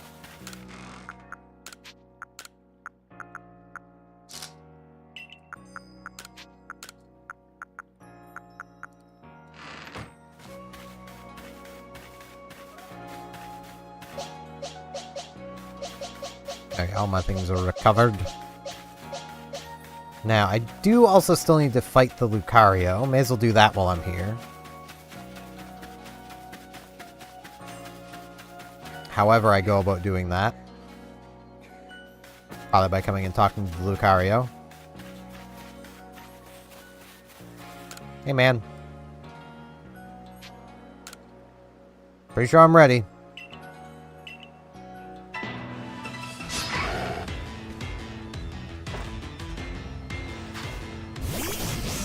And I've also got a fighting type. But, yeah, your part's steel, so... You have been punched.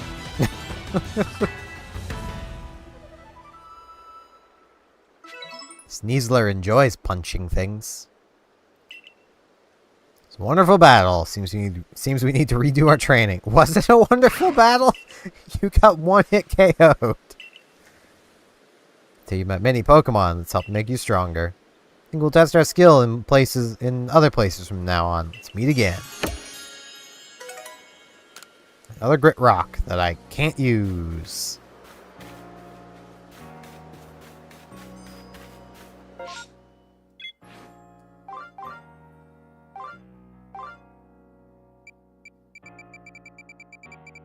Okay.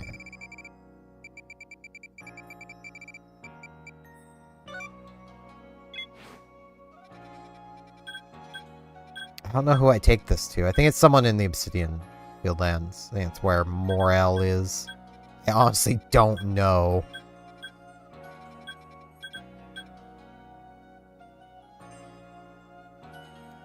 Yeah, there was definitely potential there. It's just they clearly didn't give the players the same modifiers they used when making weapons.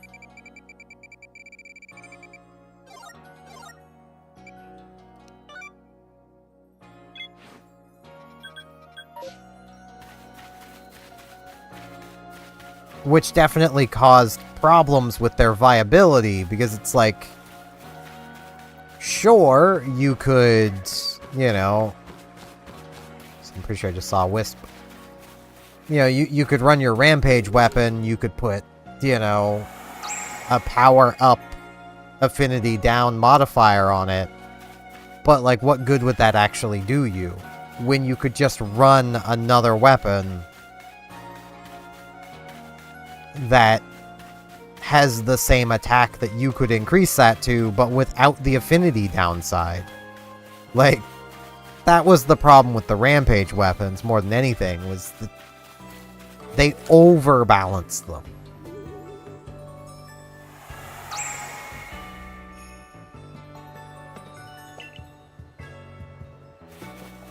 Yeah, I think the only real downside, like the only way they could prevent that would be is if the thing with the highest number also had like the worst built-in ability.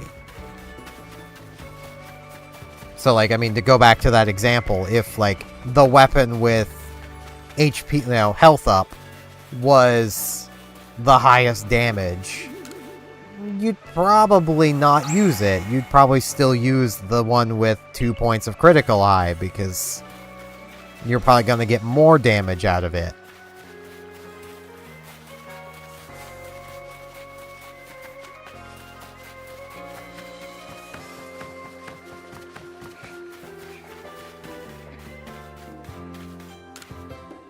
Okay, my guy, you wanted to see Cherum's Pokedex? Wow, you sure went into detail. Uh-huh, I see. So, it changes form when the sun's hidden. Guess I didn't see it evolve, I just saw it change its action. I see now why it helps to have you survey core folks working on research in Pokemon. Guess I better get back to my own work. Food on the table is just another way to repay you.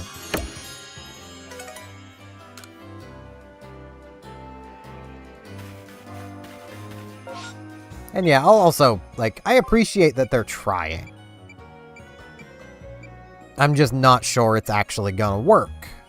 Which, I mean, you know, you're never gonna know if something's gonna work until you try it. Except, Capcom should really know better than most. Because, like, they are the ones making the game. And in theory, they also have developers playing the game. You know, developers, testers. In theory, they should know best, but in practice, it seems like they keep missing a lot of stuff. Which is fine, like, I'm not giving them grief over it. Yeah, let's try Sneasler. I've had her around for a while. God, pleased it is to be traveling with you. You've a true friend here, I can tell. My grandmother was precisely like you, the type of person who could understand the minds and hearts of Pokemon.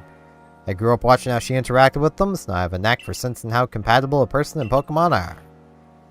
If you like to, you can keep coming to show me your Pokemon. I'll inform you anytime how they're feeling about you. God, I should have brought him a Vaporeon as a joke. I should have done that. I forgot how that dialogue went. Oh, that would have played in perfectly with that stupid meme. Would have made it actually a little funny.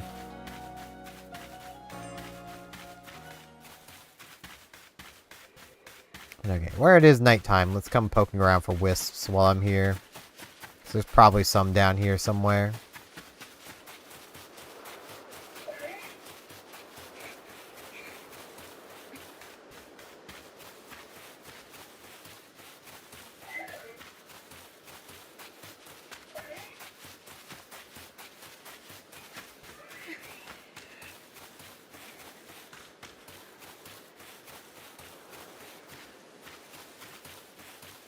But then again, I'm also very much like, when it comes to game design, I very much fall into a more old school mindset. Which you can debate is a good or bad mindset to have. But it's basically the opposite of the customer service mindset. Where in customer service, the mindset is the customer is always right. In game design, the mindset, at least used to be, the customer doesn't know what they want.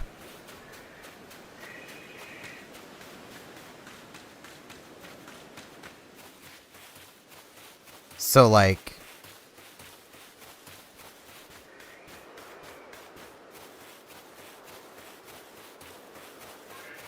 there's actually an anecdote that's told along these lines, and I forget exactly how it went.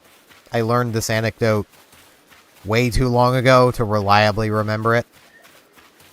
But it basically goes something along the lines of a company making pasta sauce makes, I believe they make like a smooth pasta sauce all the time. It's what they make. It's the only thing they make. They then decide, because they have a batch that doesn't go quite well and ends up decently chunky, and the people making the sauce decide to try it, and they realize, hey, that's actually pretty tasty. It's pretty good. You know, we like the texture, we like the change. They decide to then send out a survey to their customers, asking them if they want a chunky pasta sauce. And almost universally, everybody replies saying, no, we don't want this.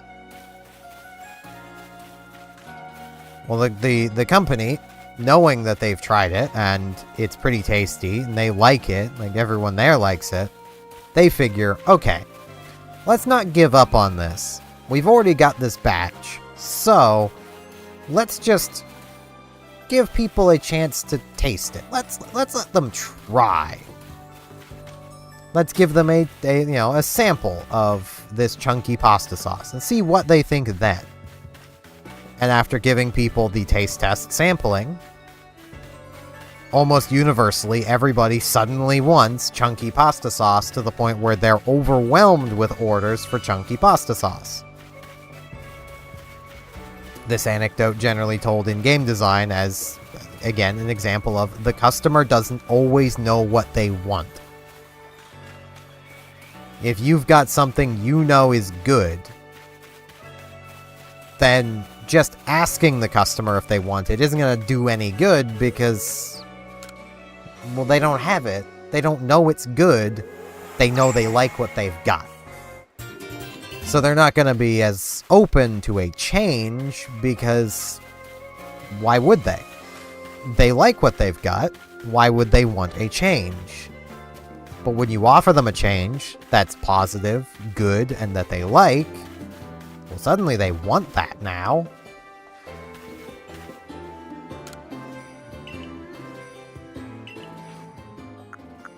Okay, I can buy XP candies. They're just really expensive.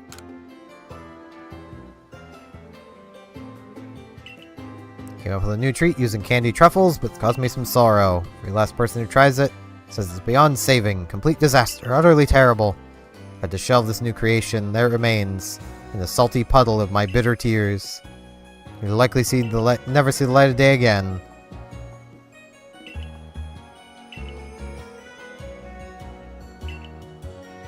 You have plenty of candy truffle to spare, but you need to bring me soot root and springy mushroom and a hopo berry.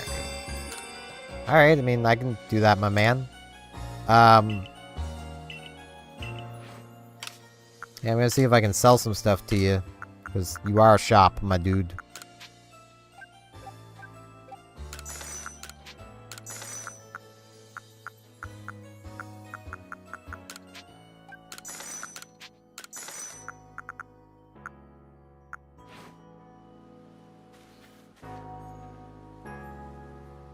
Okay. I have money again. I could go expand my inventory by, like, probably one space. May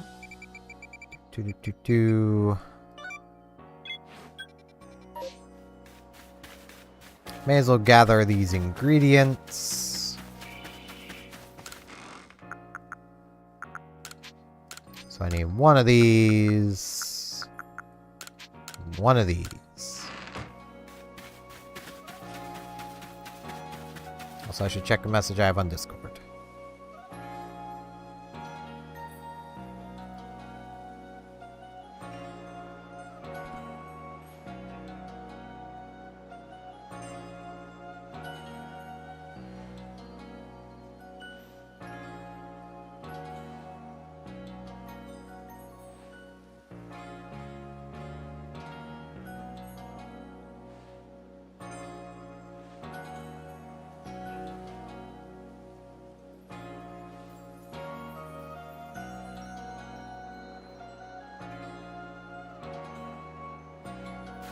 Alright.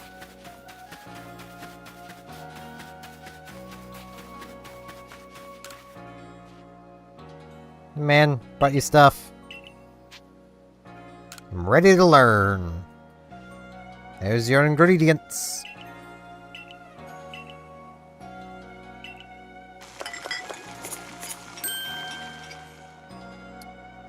Teaches me how to make rare candies.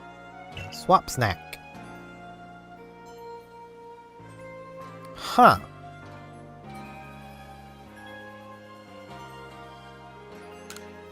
That's an interesting item.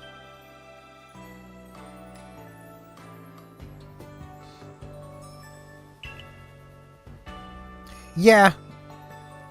Like, that's, swap stacks seem to swap around a Pokemon's offensive and defensive stats.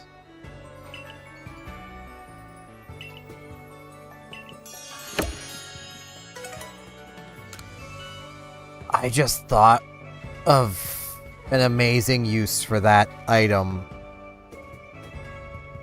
Can you imagine a Blissey? with its special attack and special defense swapped. Or a Shuckle, for that matter, but Shuckle can do that itself. It doesn't need help, it just has a move to do that. But yeah, like, that's why, like, that anecdote's thrown around in game design is, like, there is wisdom to it. It's just these days it feels like a lot of game developers are in the mindset of, no, I need to try to give people exactly what they're asking for. It's like, no, you don't. Because what they're asking for is what they already like. What you need to be doing is trying to improve upon what they already like.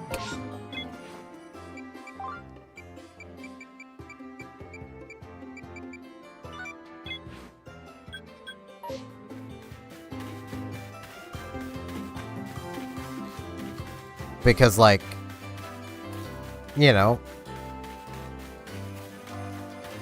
you already like it. You've probably already experienced that experience. Giving someone the same experience twice, well, they're gonna like it less the next time they have it.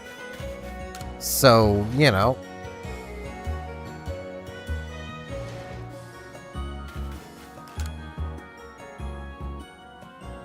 Oh, hello, dearie. Shinon sent you out searching for a medicinal plant, did she?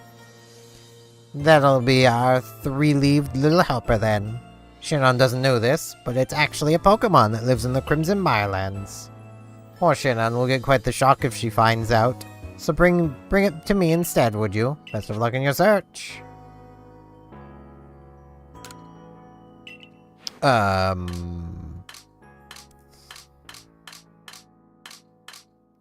Three-leafed Pokemon. Petalil?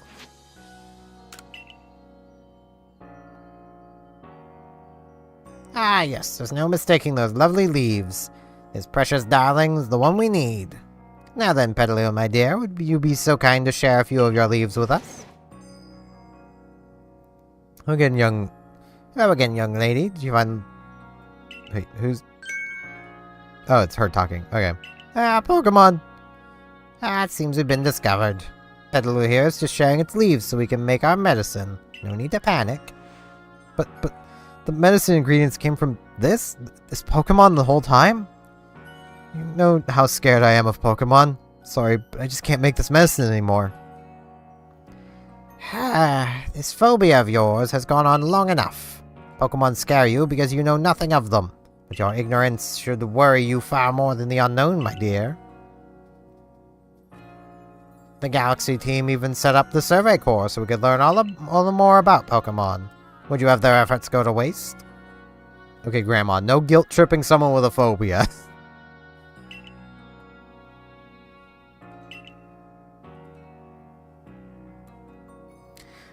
I think Oddish only has 2 leaves. I could be wrong. Or it might have more than 3. I don't even know if Oddish is in this game. Now that I'm thinking on it.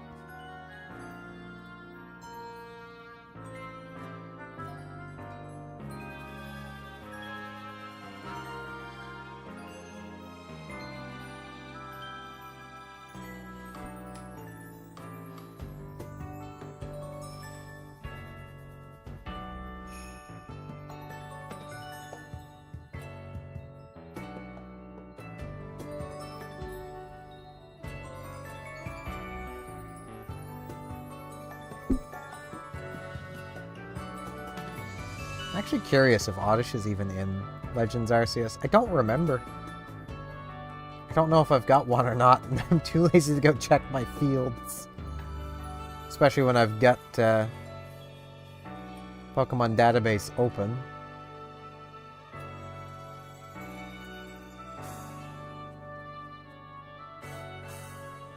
Yeah, not in Legends Arceus.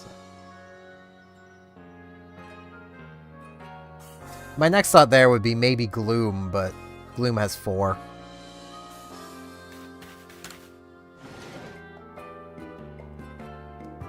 Four leaves and a flower.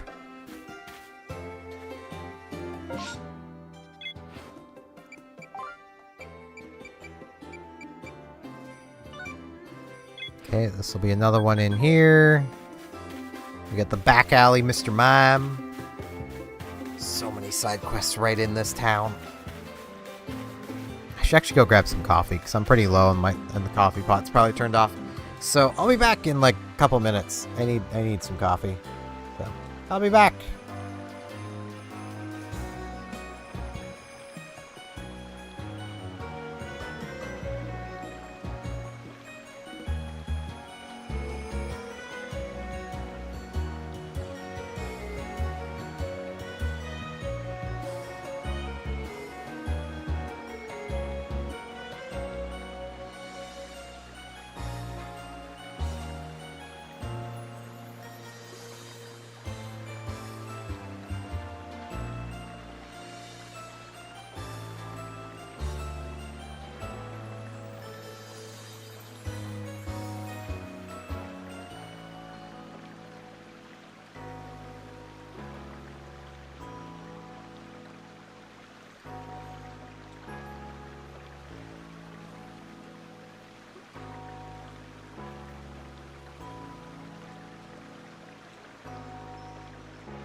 I've returned.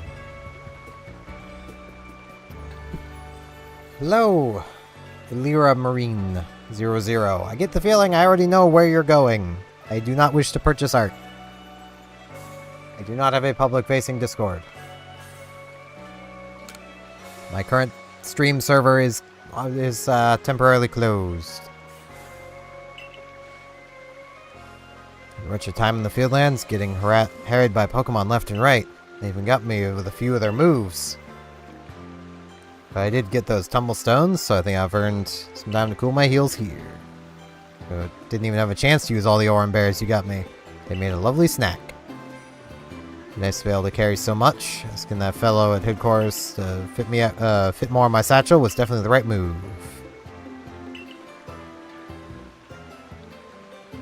Mr. Mime that's taking up residence here in the village. Just having a wild Pokemon among us is scary enough, and there's an eerie way that it moves. Security Corps refused to handle it for whatever reason. I'm hoping a Survey Corps person like you can help me out. Hey, Mr. Mime.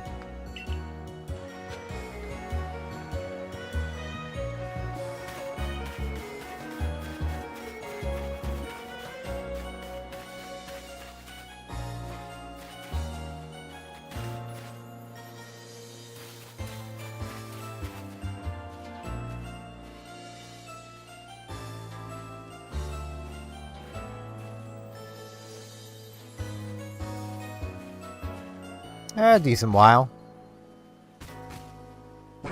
Again, though, not interested in buying art. If that is what you are here for.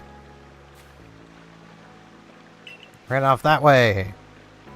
Wouldn't run unless it had something to hide. No, that's a bad way of looking at things, my dude.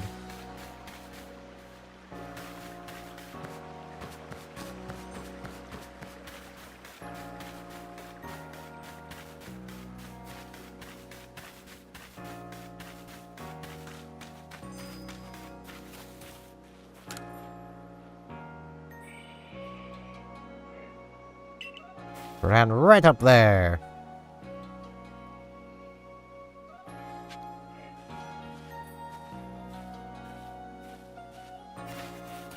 Yeah, let's go all the way around, because I think if I just approach it, I'll be blocked. And it does say to find a way, so I'm finding a way.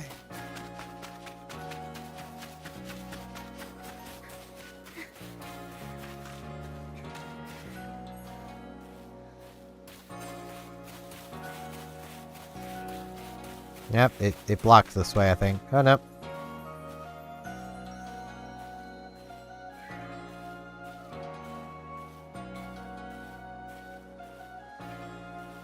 It tried to block this way, but it failed. Maybe. No, it didn't.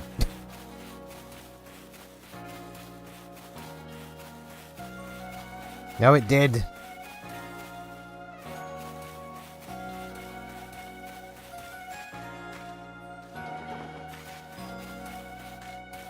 Hello, Monsieur Mime.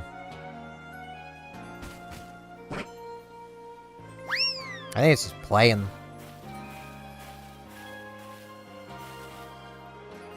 Ran off that way! You know, I've got a roundabout way of trying to get up close to a Pokemon. Secretly scare them or something? It's invisible walls.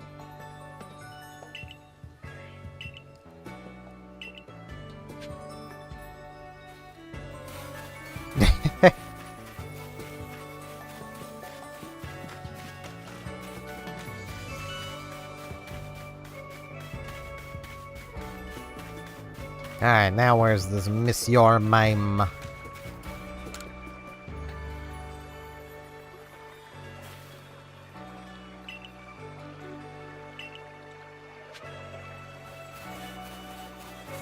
Yeah, it's definitely making walls.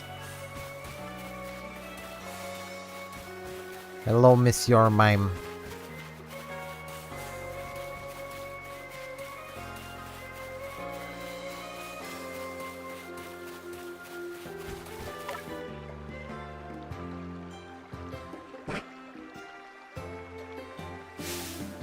It's trying to run again.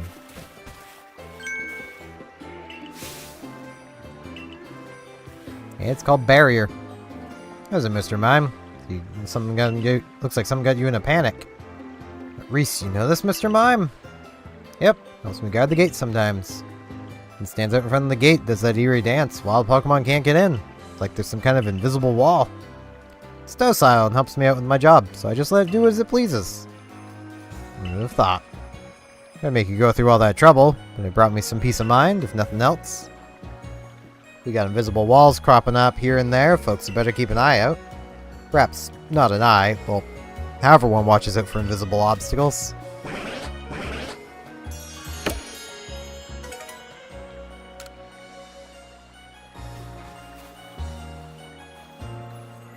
Mime?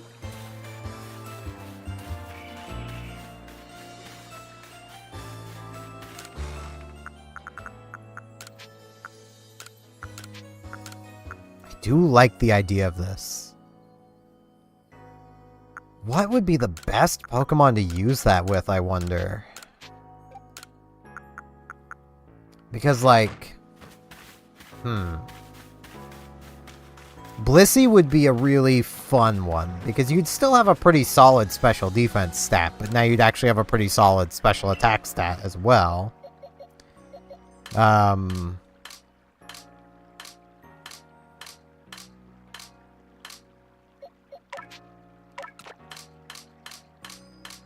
fill in this hole. Robo pass.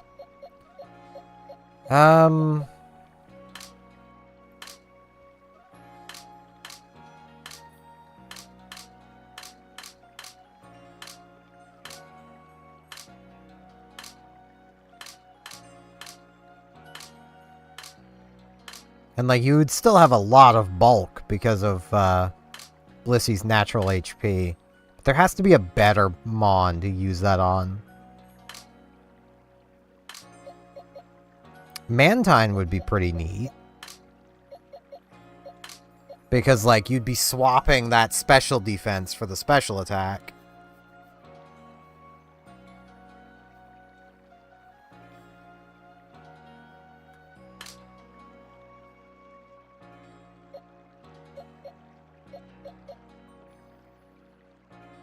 Bronzor would also work. Same with, Dusclops. Well, no, Dusclops I don't think you'd want to. No, Dusclops, yes. Dusknor, probably not. Well, no, Dusknor would still gain something. Dusclops, you definitely would, though. Avalugg. Going from 196 attack to 296. That would be quite the boost. Blissey is almost doubling its attack to use that. Having its defense, but you still have like 500 HP.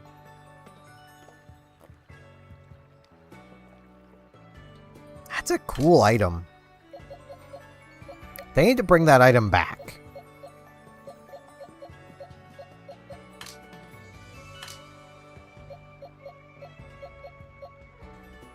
Steelix. Steelix would be pretty cool.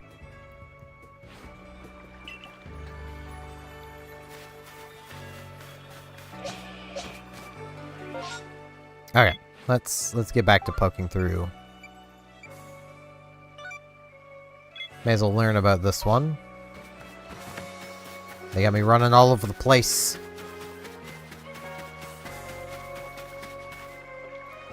Should see.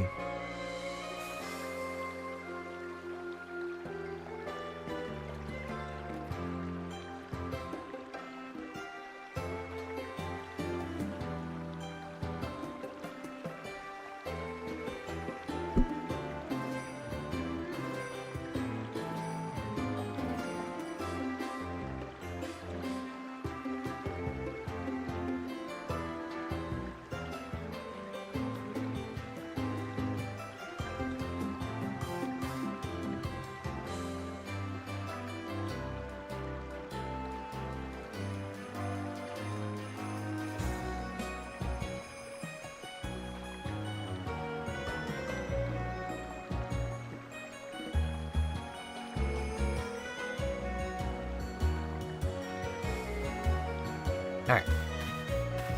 Let's replying to a friend on Discord.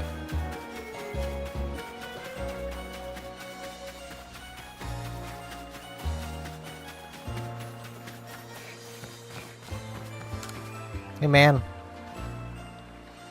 With the Ponyta request. Here's the problem. Ponyta, like no one's seen before, has appeared in the Horseshoe Plains. Looks so different than the other Ponyta. It's a little scary, to be honest. And I told the professor he got all excited about researching it, so we agreed to have the Ponyta surveyed to see what. If you'd head to the Horseshoe Plains and catch that strange Ponyta for us, it'd really help us out. Alright, I mean, I'll get on that when I'm out there doing quests, but... for now...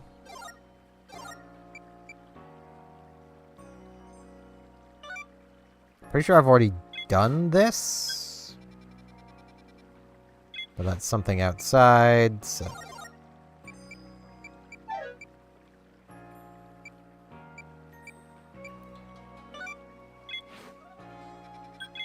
that's someone somewhere else.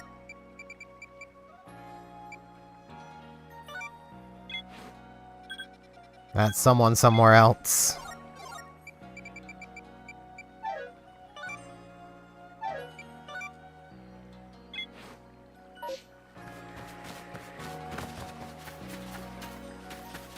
If I need to show this person a Glammeow or a Purugly. Probably Glammeow would be my guess. Hey man.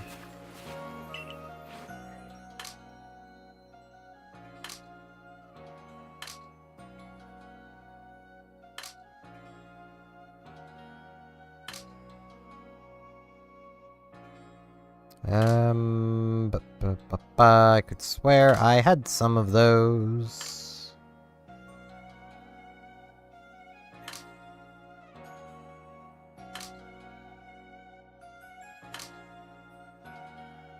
Or was that something I always saw and was like, I need to catch one of those, and just never did? I think so. I don't think I've ever caught either. No, I had to have. I'm positive I have caught both.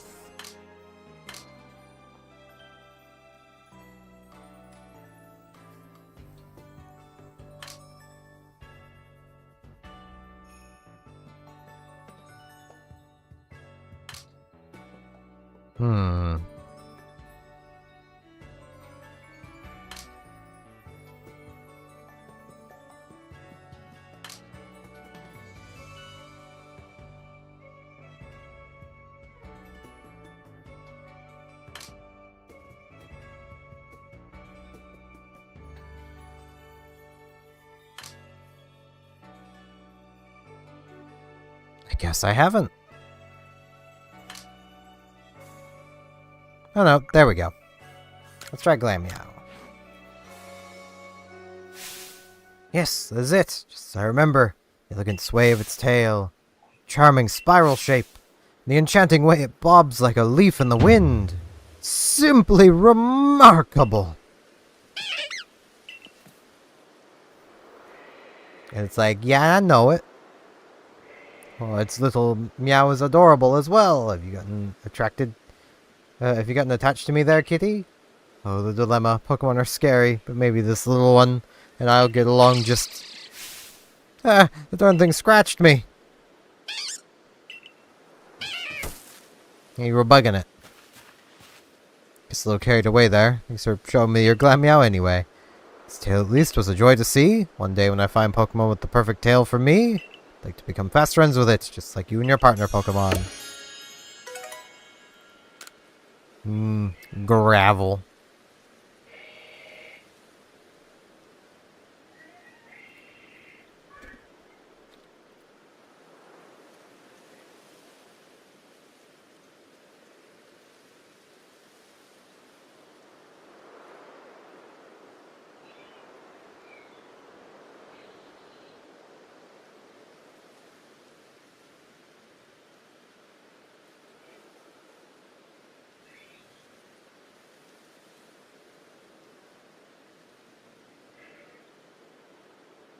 Wrong Firefox. I have two Firefoxes open so I can see both Twitch and YouTube. It's really convenient. Less convenient when I'm streaming anything else because I can't, you know.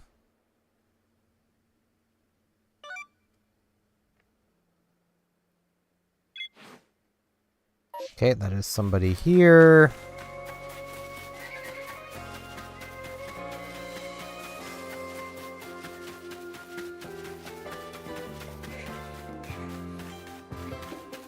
I just need to grab that stuff that I already don't remember what I need. 3 hearty grains, 1 raspberry. Okay.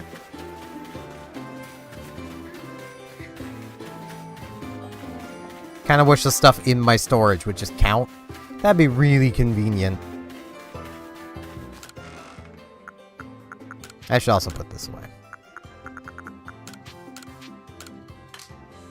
1 raspberry. 3 hearty grains. I already got the Hopo Berry because it's just a thing to have. I mean, they're a good item to always carry with you, so why wouldn't I always carry one with me? Well, more than one, really. You know.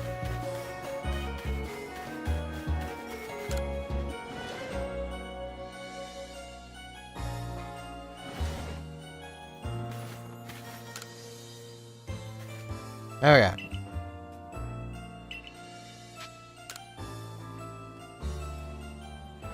Here you go, man. These ingredients look nice and fresh. I'll get cooking. I can read and speak. My brain likes to just fill in words sometimes.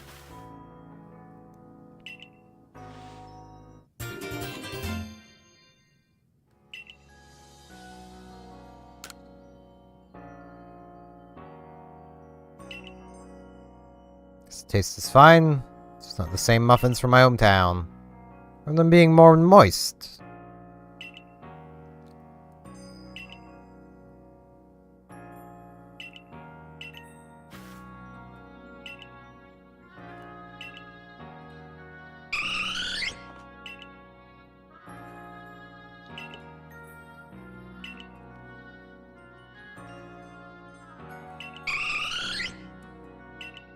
I don't think the Eevee cares. It wants another muffin.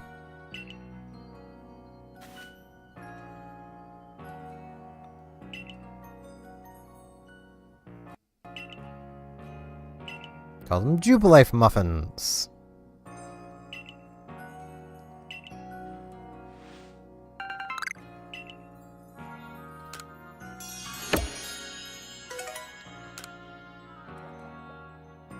Okay.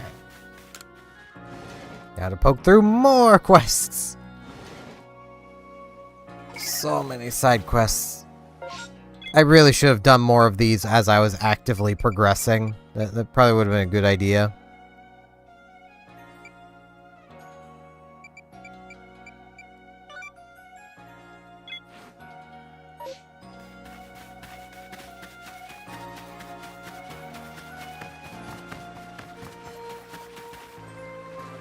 I just noticed. That's Galarian wheezing.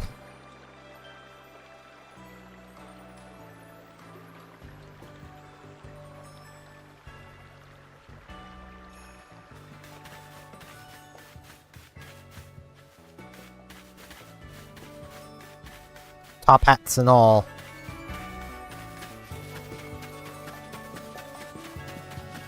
Quite a toxic gentleman up there. Looked into artillery. Here's what I have learned. Nice, so that's how it is. Wait, hold on. Are you quite sure? Goodness, to think a Remoraid evolves into artillery, despite them looking nothing alike.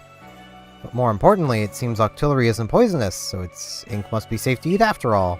Can we together have some ink and try creating lots of innovative new recipes? Once my new pickles are all well and truly perfected, pop by for a taste, would you?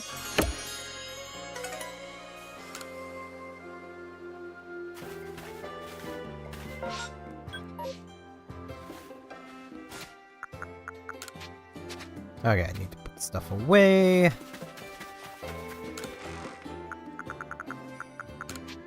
Before I forget to, and then my inventory gets all cluttered.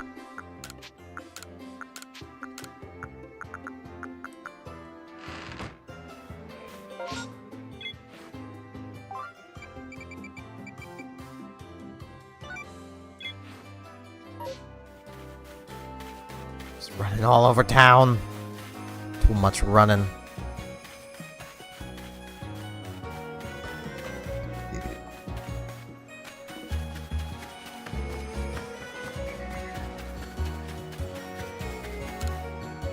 It's one of those cases of, like, I do understand that having every quest marker all the time would probably be really annoying, but it would be nice if there was an option. Been gathering combi honey for work. Starting to think their honey's flavor varies between groups of combi. I'd like to look into differences more, but that'd mean collecting honey from combi hives in all sorts of areas, so it's a bit too much for the Sloan fella. Bring me combi from 3 different areas. I have not done that. Okay. I thought I had caught combi all over the place, but apparently I had not. So.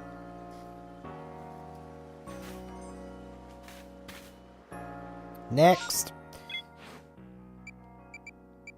I just saw a person with another quest. May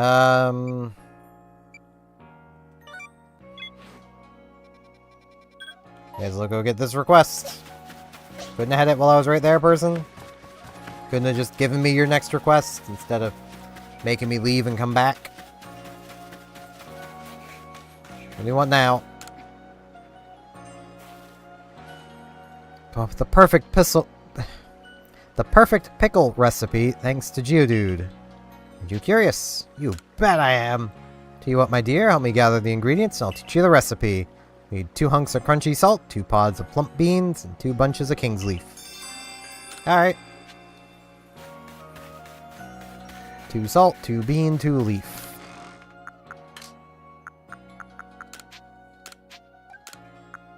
Two leaf, 2 salt, 2 bean. Hey, I got your stuff. Let's get pickling.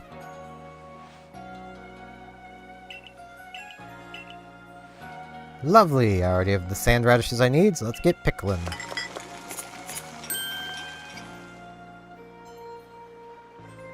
For the final step, we need to do is place Geodude on top of the pot, and it's done. What in the world? Grav! Hush, Geodude changed shape. Is this that evolution business I've heard people talk about? What about the pickles? They're probably fine. Oh my, this is twice as good as I expected. Call it twice spiced radish. It truly is a perfect pickle dish. Like, with the help of Pokemon, there's no limits to what a cook can accomplish. Thank you so much for helping me out.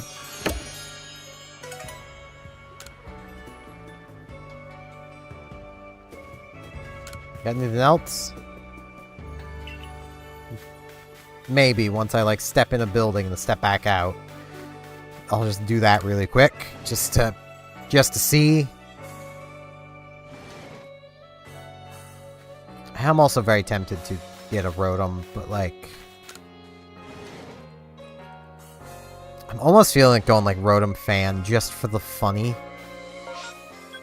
Okay, there is actually nothing. Okay. Let's see.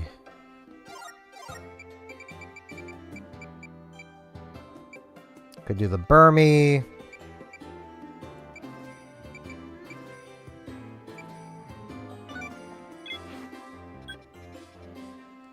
Or somewhere else.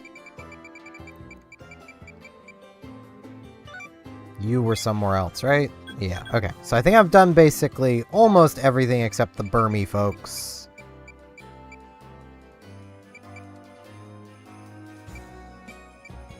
So... what to start with?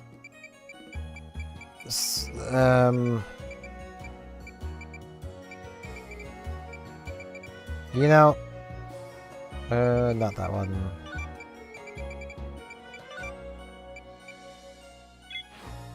I'll do the Ponyta one and this, because I believe these are both in the Obsidian Fieldlands, so...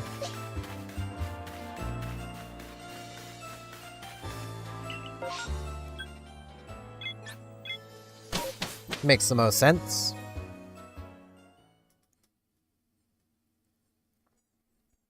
I'm pretty sure I have already completed this one.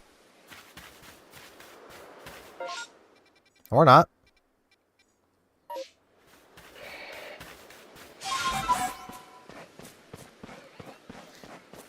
Get Sneasler a trotting. I should actually use, like, Wordier. Because speed. I am speed.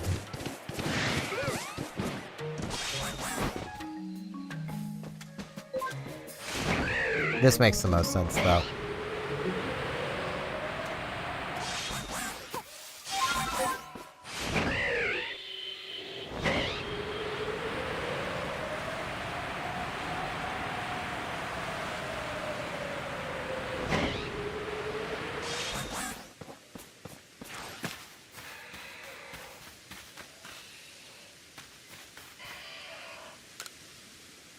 Let's investigate.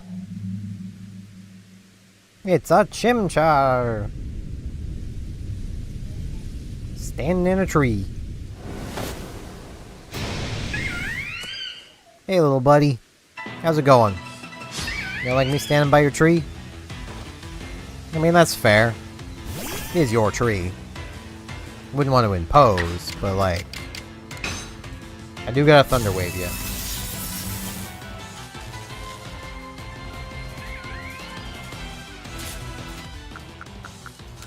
Gave you a pretty great ball.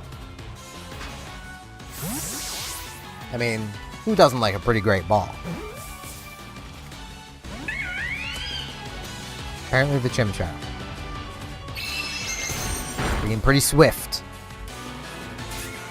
But you know, I think you'd really prefer to have a great ball. Like, it is a great ball. Like, yeah, there you go. I have caught the Will-O-Wisp.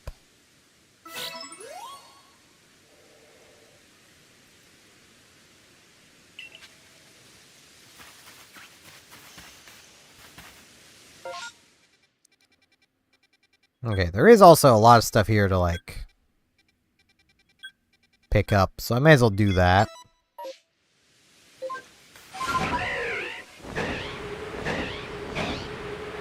Doing that where I keep pressing the wrong button. Dive and dash should be reversed. Wisp. Yeah, I don't care about you, Drifloon. I want this Wisp.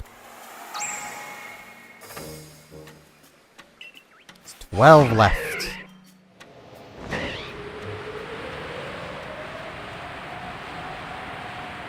Like, I legitimately don't know why they aren't swapped. It's like, maybe it's just me, but it makes more sense for dive to be the bottom, the button on the bottom.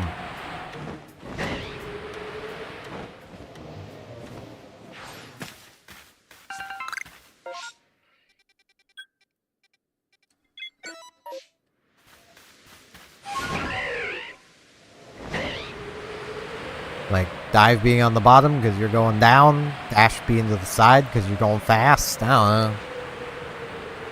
Makes more sense than dive being on the side and dash being the bottom.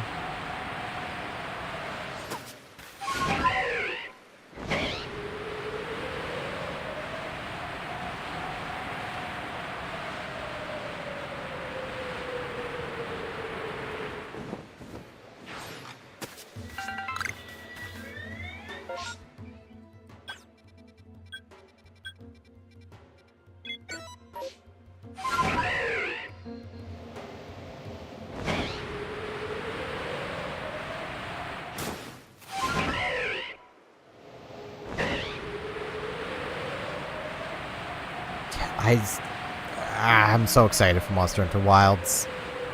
I think once I'm done, like... I still need to record today. But I think once I'm done my recording, I'm going to download the preload, and yeah. It's going to be very difficult to actually sleep tonight. Because I'm gonna want to play Wilds. This is very much a point where I wish I was still staying awake at night. Because then the stream today would have probably just been Wilds, like day 1, minute 1 streaming kind of thing.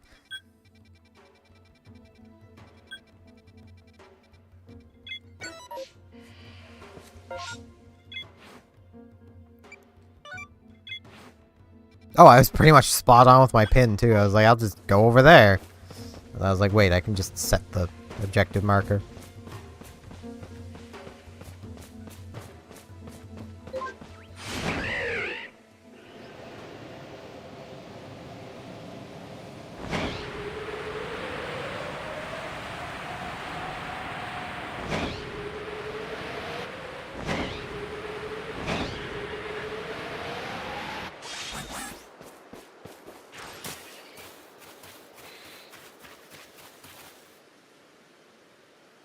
Particular Ponyta.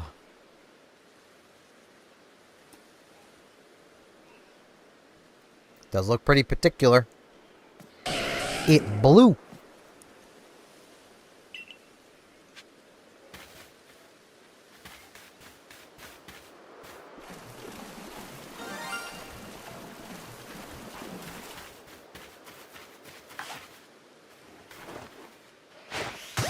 Gotta catch it in a blue ball.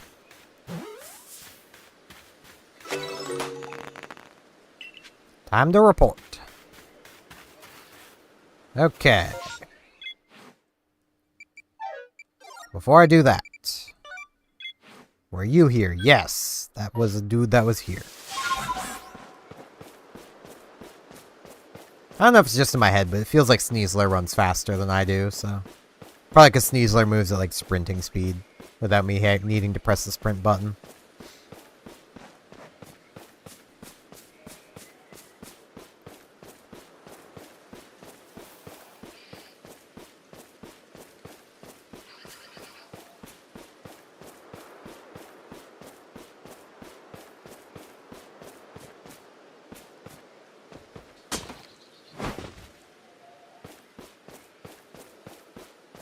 Now I need to get out a springy mushroom. I think I needed just one. Hey man, got your thing. Got it. Came to you for my request. You got what it takes to be a fine mushroom forager. But wait, did you know that the springy mushroom like this one multiply in no time? Well, I find them all over the Obsidian Fieldlands. They're versatile too. Fry them, stew them. They taste great either way. But I digress. Okay. I'm learning a recipe. I'd even completely forgotten why he wanted this. But I have it now. Oh, mushroom cakes.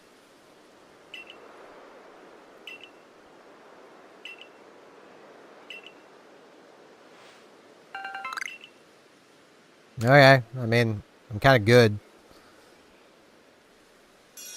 If I want to lure a Pokemon, I just throw a berry. I'm very lazy, though.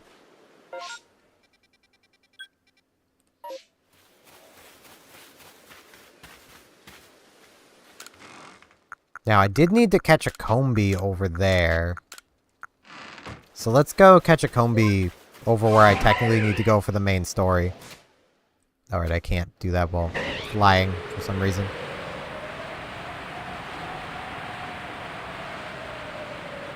You know, I probably did have a Combi from over here and I just released it. Pretty good chance that's what's happened.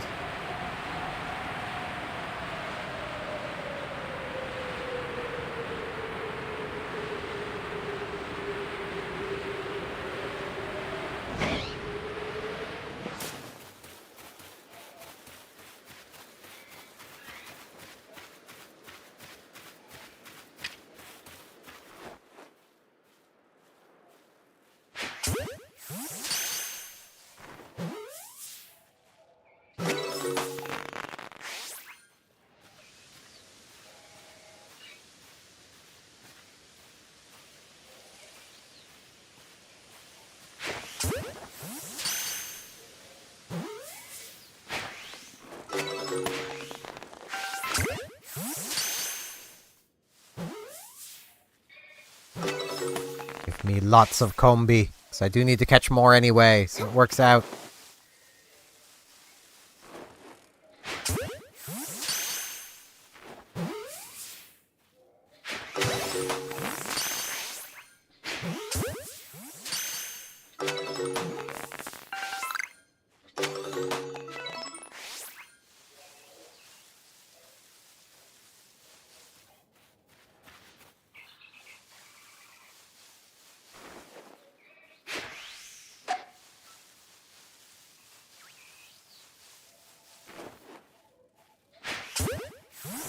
Didn't exactly mean to bonk it, but, you know.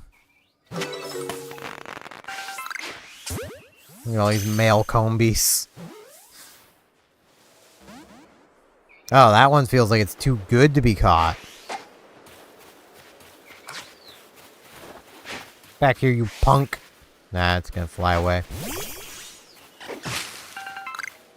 Rude. That's what I have to say about that.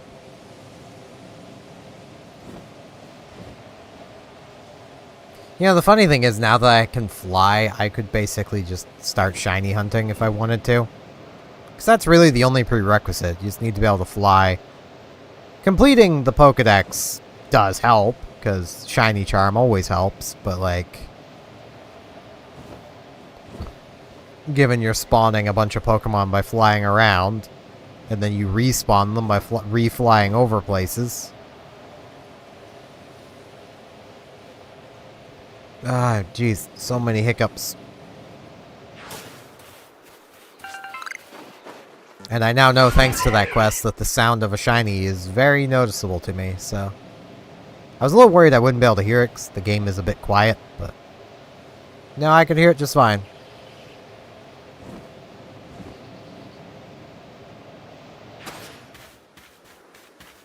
Okay, should make sure none of these other quests are here.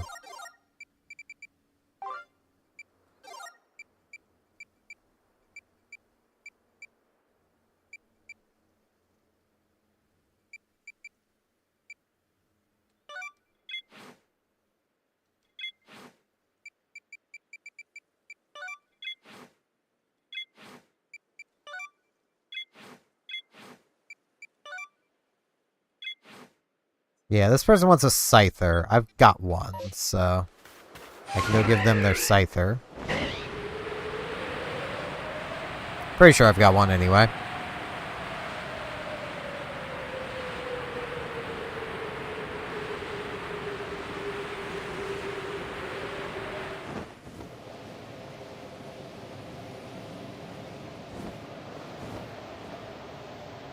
Hey, Snorlax.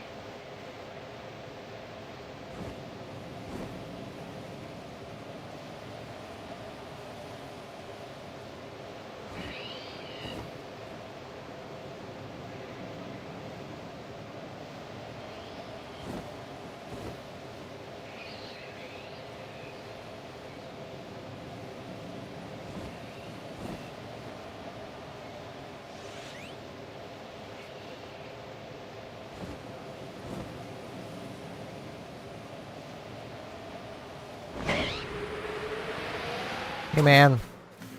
I almost certainly have your flower harvester. Wait, do I have to physically bring him one? Oh. Rude?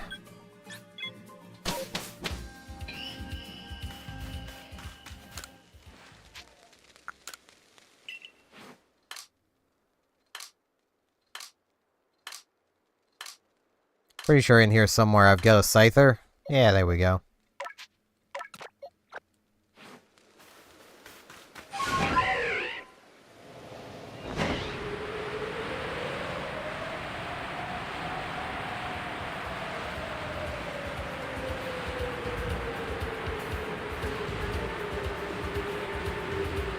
Let's see if this Scyther's good enough for him.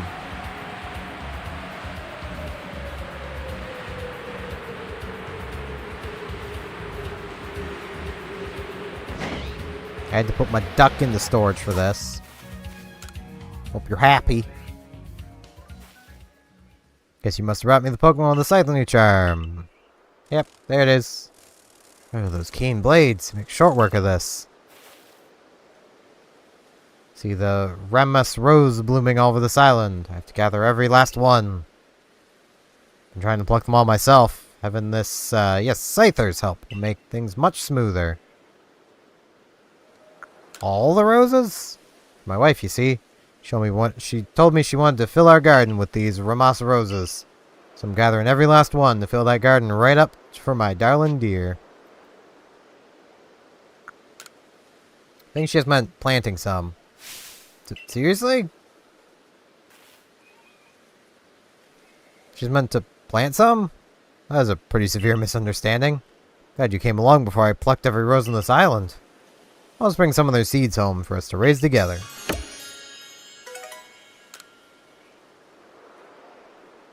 And he's gone.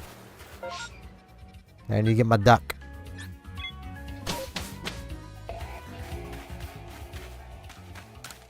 You. Want to see my Pokemon? Give me my duck. Duck. Duck.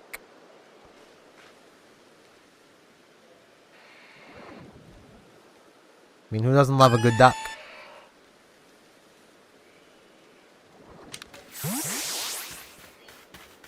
Alright, before I forget, lost and found. Turn these in.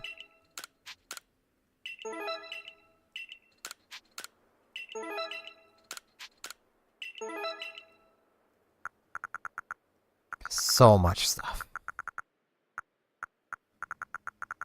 I think there can be 4 in each area, so like... I got lots left to do on those. But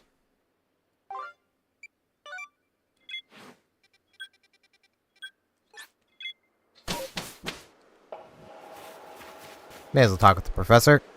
Yeah, I'll report my findings of 9 Pokemon. One's a shiny.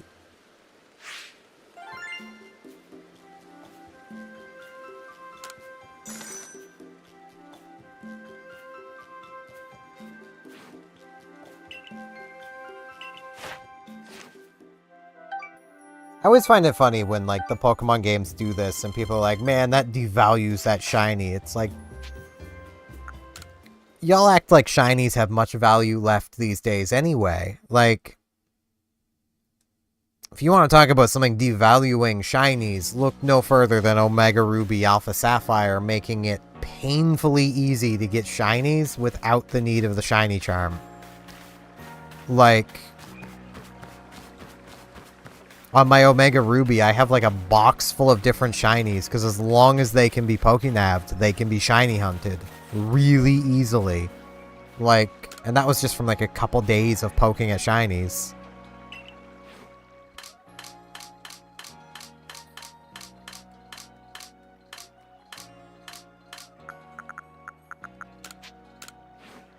A Pokemon? I'm certain what I saw was a Will-O-the-Wisp. This Pokemon at night. Okay, so I need to come back. Need to come back at night. Ponyta dude was on the bridge over here. Rhyperior's kicking the field. Rhyperior's like, get to work.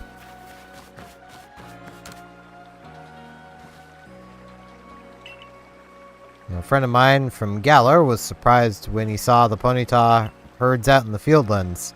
Now he couldn't wrap his head around their fiery manes. At the time I thought this was odd to be amazed by. Now I know some Ponyta have blue flames. It's not a stretch to think there might be all sorts of them out there. Not just talking about Ponyta, mind. Knows what differently colored Pokemon there are in the world.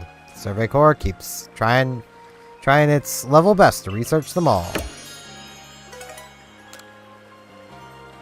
Yes, raspberries.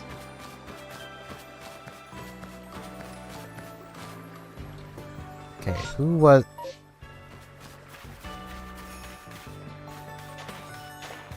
Oh, he's chopping at the tree. I was gonna be like, what is that person doing? Let's see...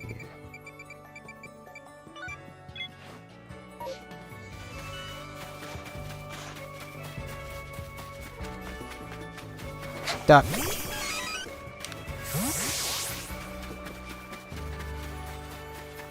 Duck. I can only imagine how terrifying that would be to people, just to have a Survey Corps member running around town, just throwing their Pokeball out, just going, duck! And then just a digital duck pops out. Let's see, man. I might got one here. Eat this one. Consume it. Some little sample of its honey. Slurp. You could just eat the Combi. I mean, I wouldn't mind. It's a male, so. It's exactly what honey should be. Tastes like a distilled drop of nutritious, foresty goodness. The feeling doesn't quite taste like honey from other areas. Yeah, I might have one from there. Apparently I do. Here you go. It's from Hay Palm Hill. Slurp.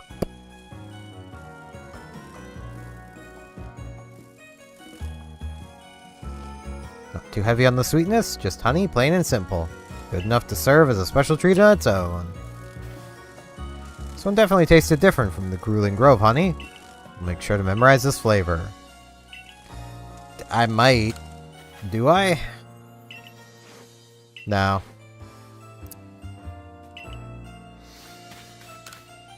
I was hopeful. Well, let's go rest until nighttime. Okay, is there any... No, there isn't. Okay. Yeah, let's go rest until nighttime. And then I'll go show the person the chimchar. Got anything, my man? No? Nothing? Okay. And then that'll probably actually be it to end this stream off, because we've been going almost 3 hours. I do still need to record today, so...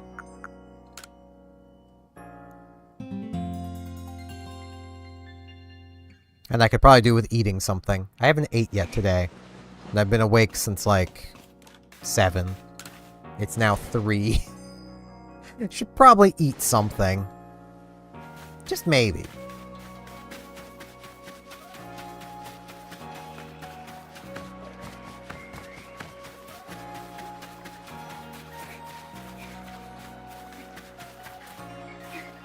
Hey, lady. Brought the chimchar back.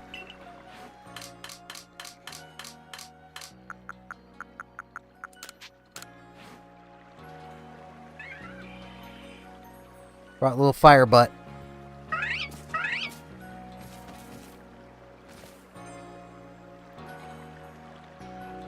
That's it! It's the will-o-wisp I saw, right? So it was a Pokemon all along. In any case, you caught it just like you promised. The Survey Corps are a talented bunch. Now I just have to explain the whole thing to Waka somehow. Can't say I'm looking forward to that. Ah! Will-o-wisp! Oh, save me! There's a monkey with a flaming butt. I don't think you have to explain anything to him, because he now believes it's a will-o-the-wisp, when it's actually just a monkey with a flaming butt. Which, you know, don't know how the tree isn't on fire. Leaves tend to combust, even when not dry, when exposed to extreme flames. But I guess the leaves in Pokemon are also just completely different than what we're used to. But yeah, I think that's going to be it for this one, because I do need to do some recording still today, and I should probably eat some food, and I've been going for 3 hours now. So, yeah. Thank you all very much for coming out and watching. I stream every Tuesday, Thursday, and Saturday, so you can catch me back here on Saturday, as I'll probably be playing more of this, maybe Monster Hunter Wilds. Not sure yet, probably Wilds. I do a daily Animal Crossing series. Should you enjoy my style of content, it's what I need to go and record now, actually, is Animal Crossing. So, usually about an hour-long video each day, just daily content, chilling, talking, vibing. Every Monday, Wednesday, Friday, I upload We Love Katamari, which I need to record more of that, too, because my final episode I had recorded went live, well, goes live tomorrow. So, should probably get on that. It's really annoying when you're recording a series ahead of time, because you've already recorded like a couple weeks ahead, and you're like, I don't need to worry about that. Then a couple weeks pass, and you're like, oh crap. So, you know. But yeah, that's gonna be it for this one. Thank you all very much for watching, and hopefully I'll see you in whatever I see you in next. See you then.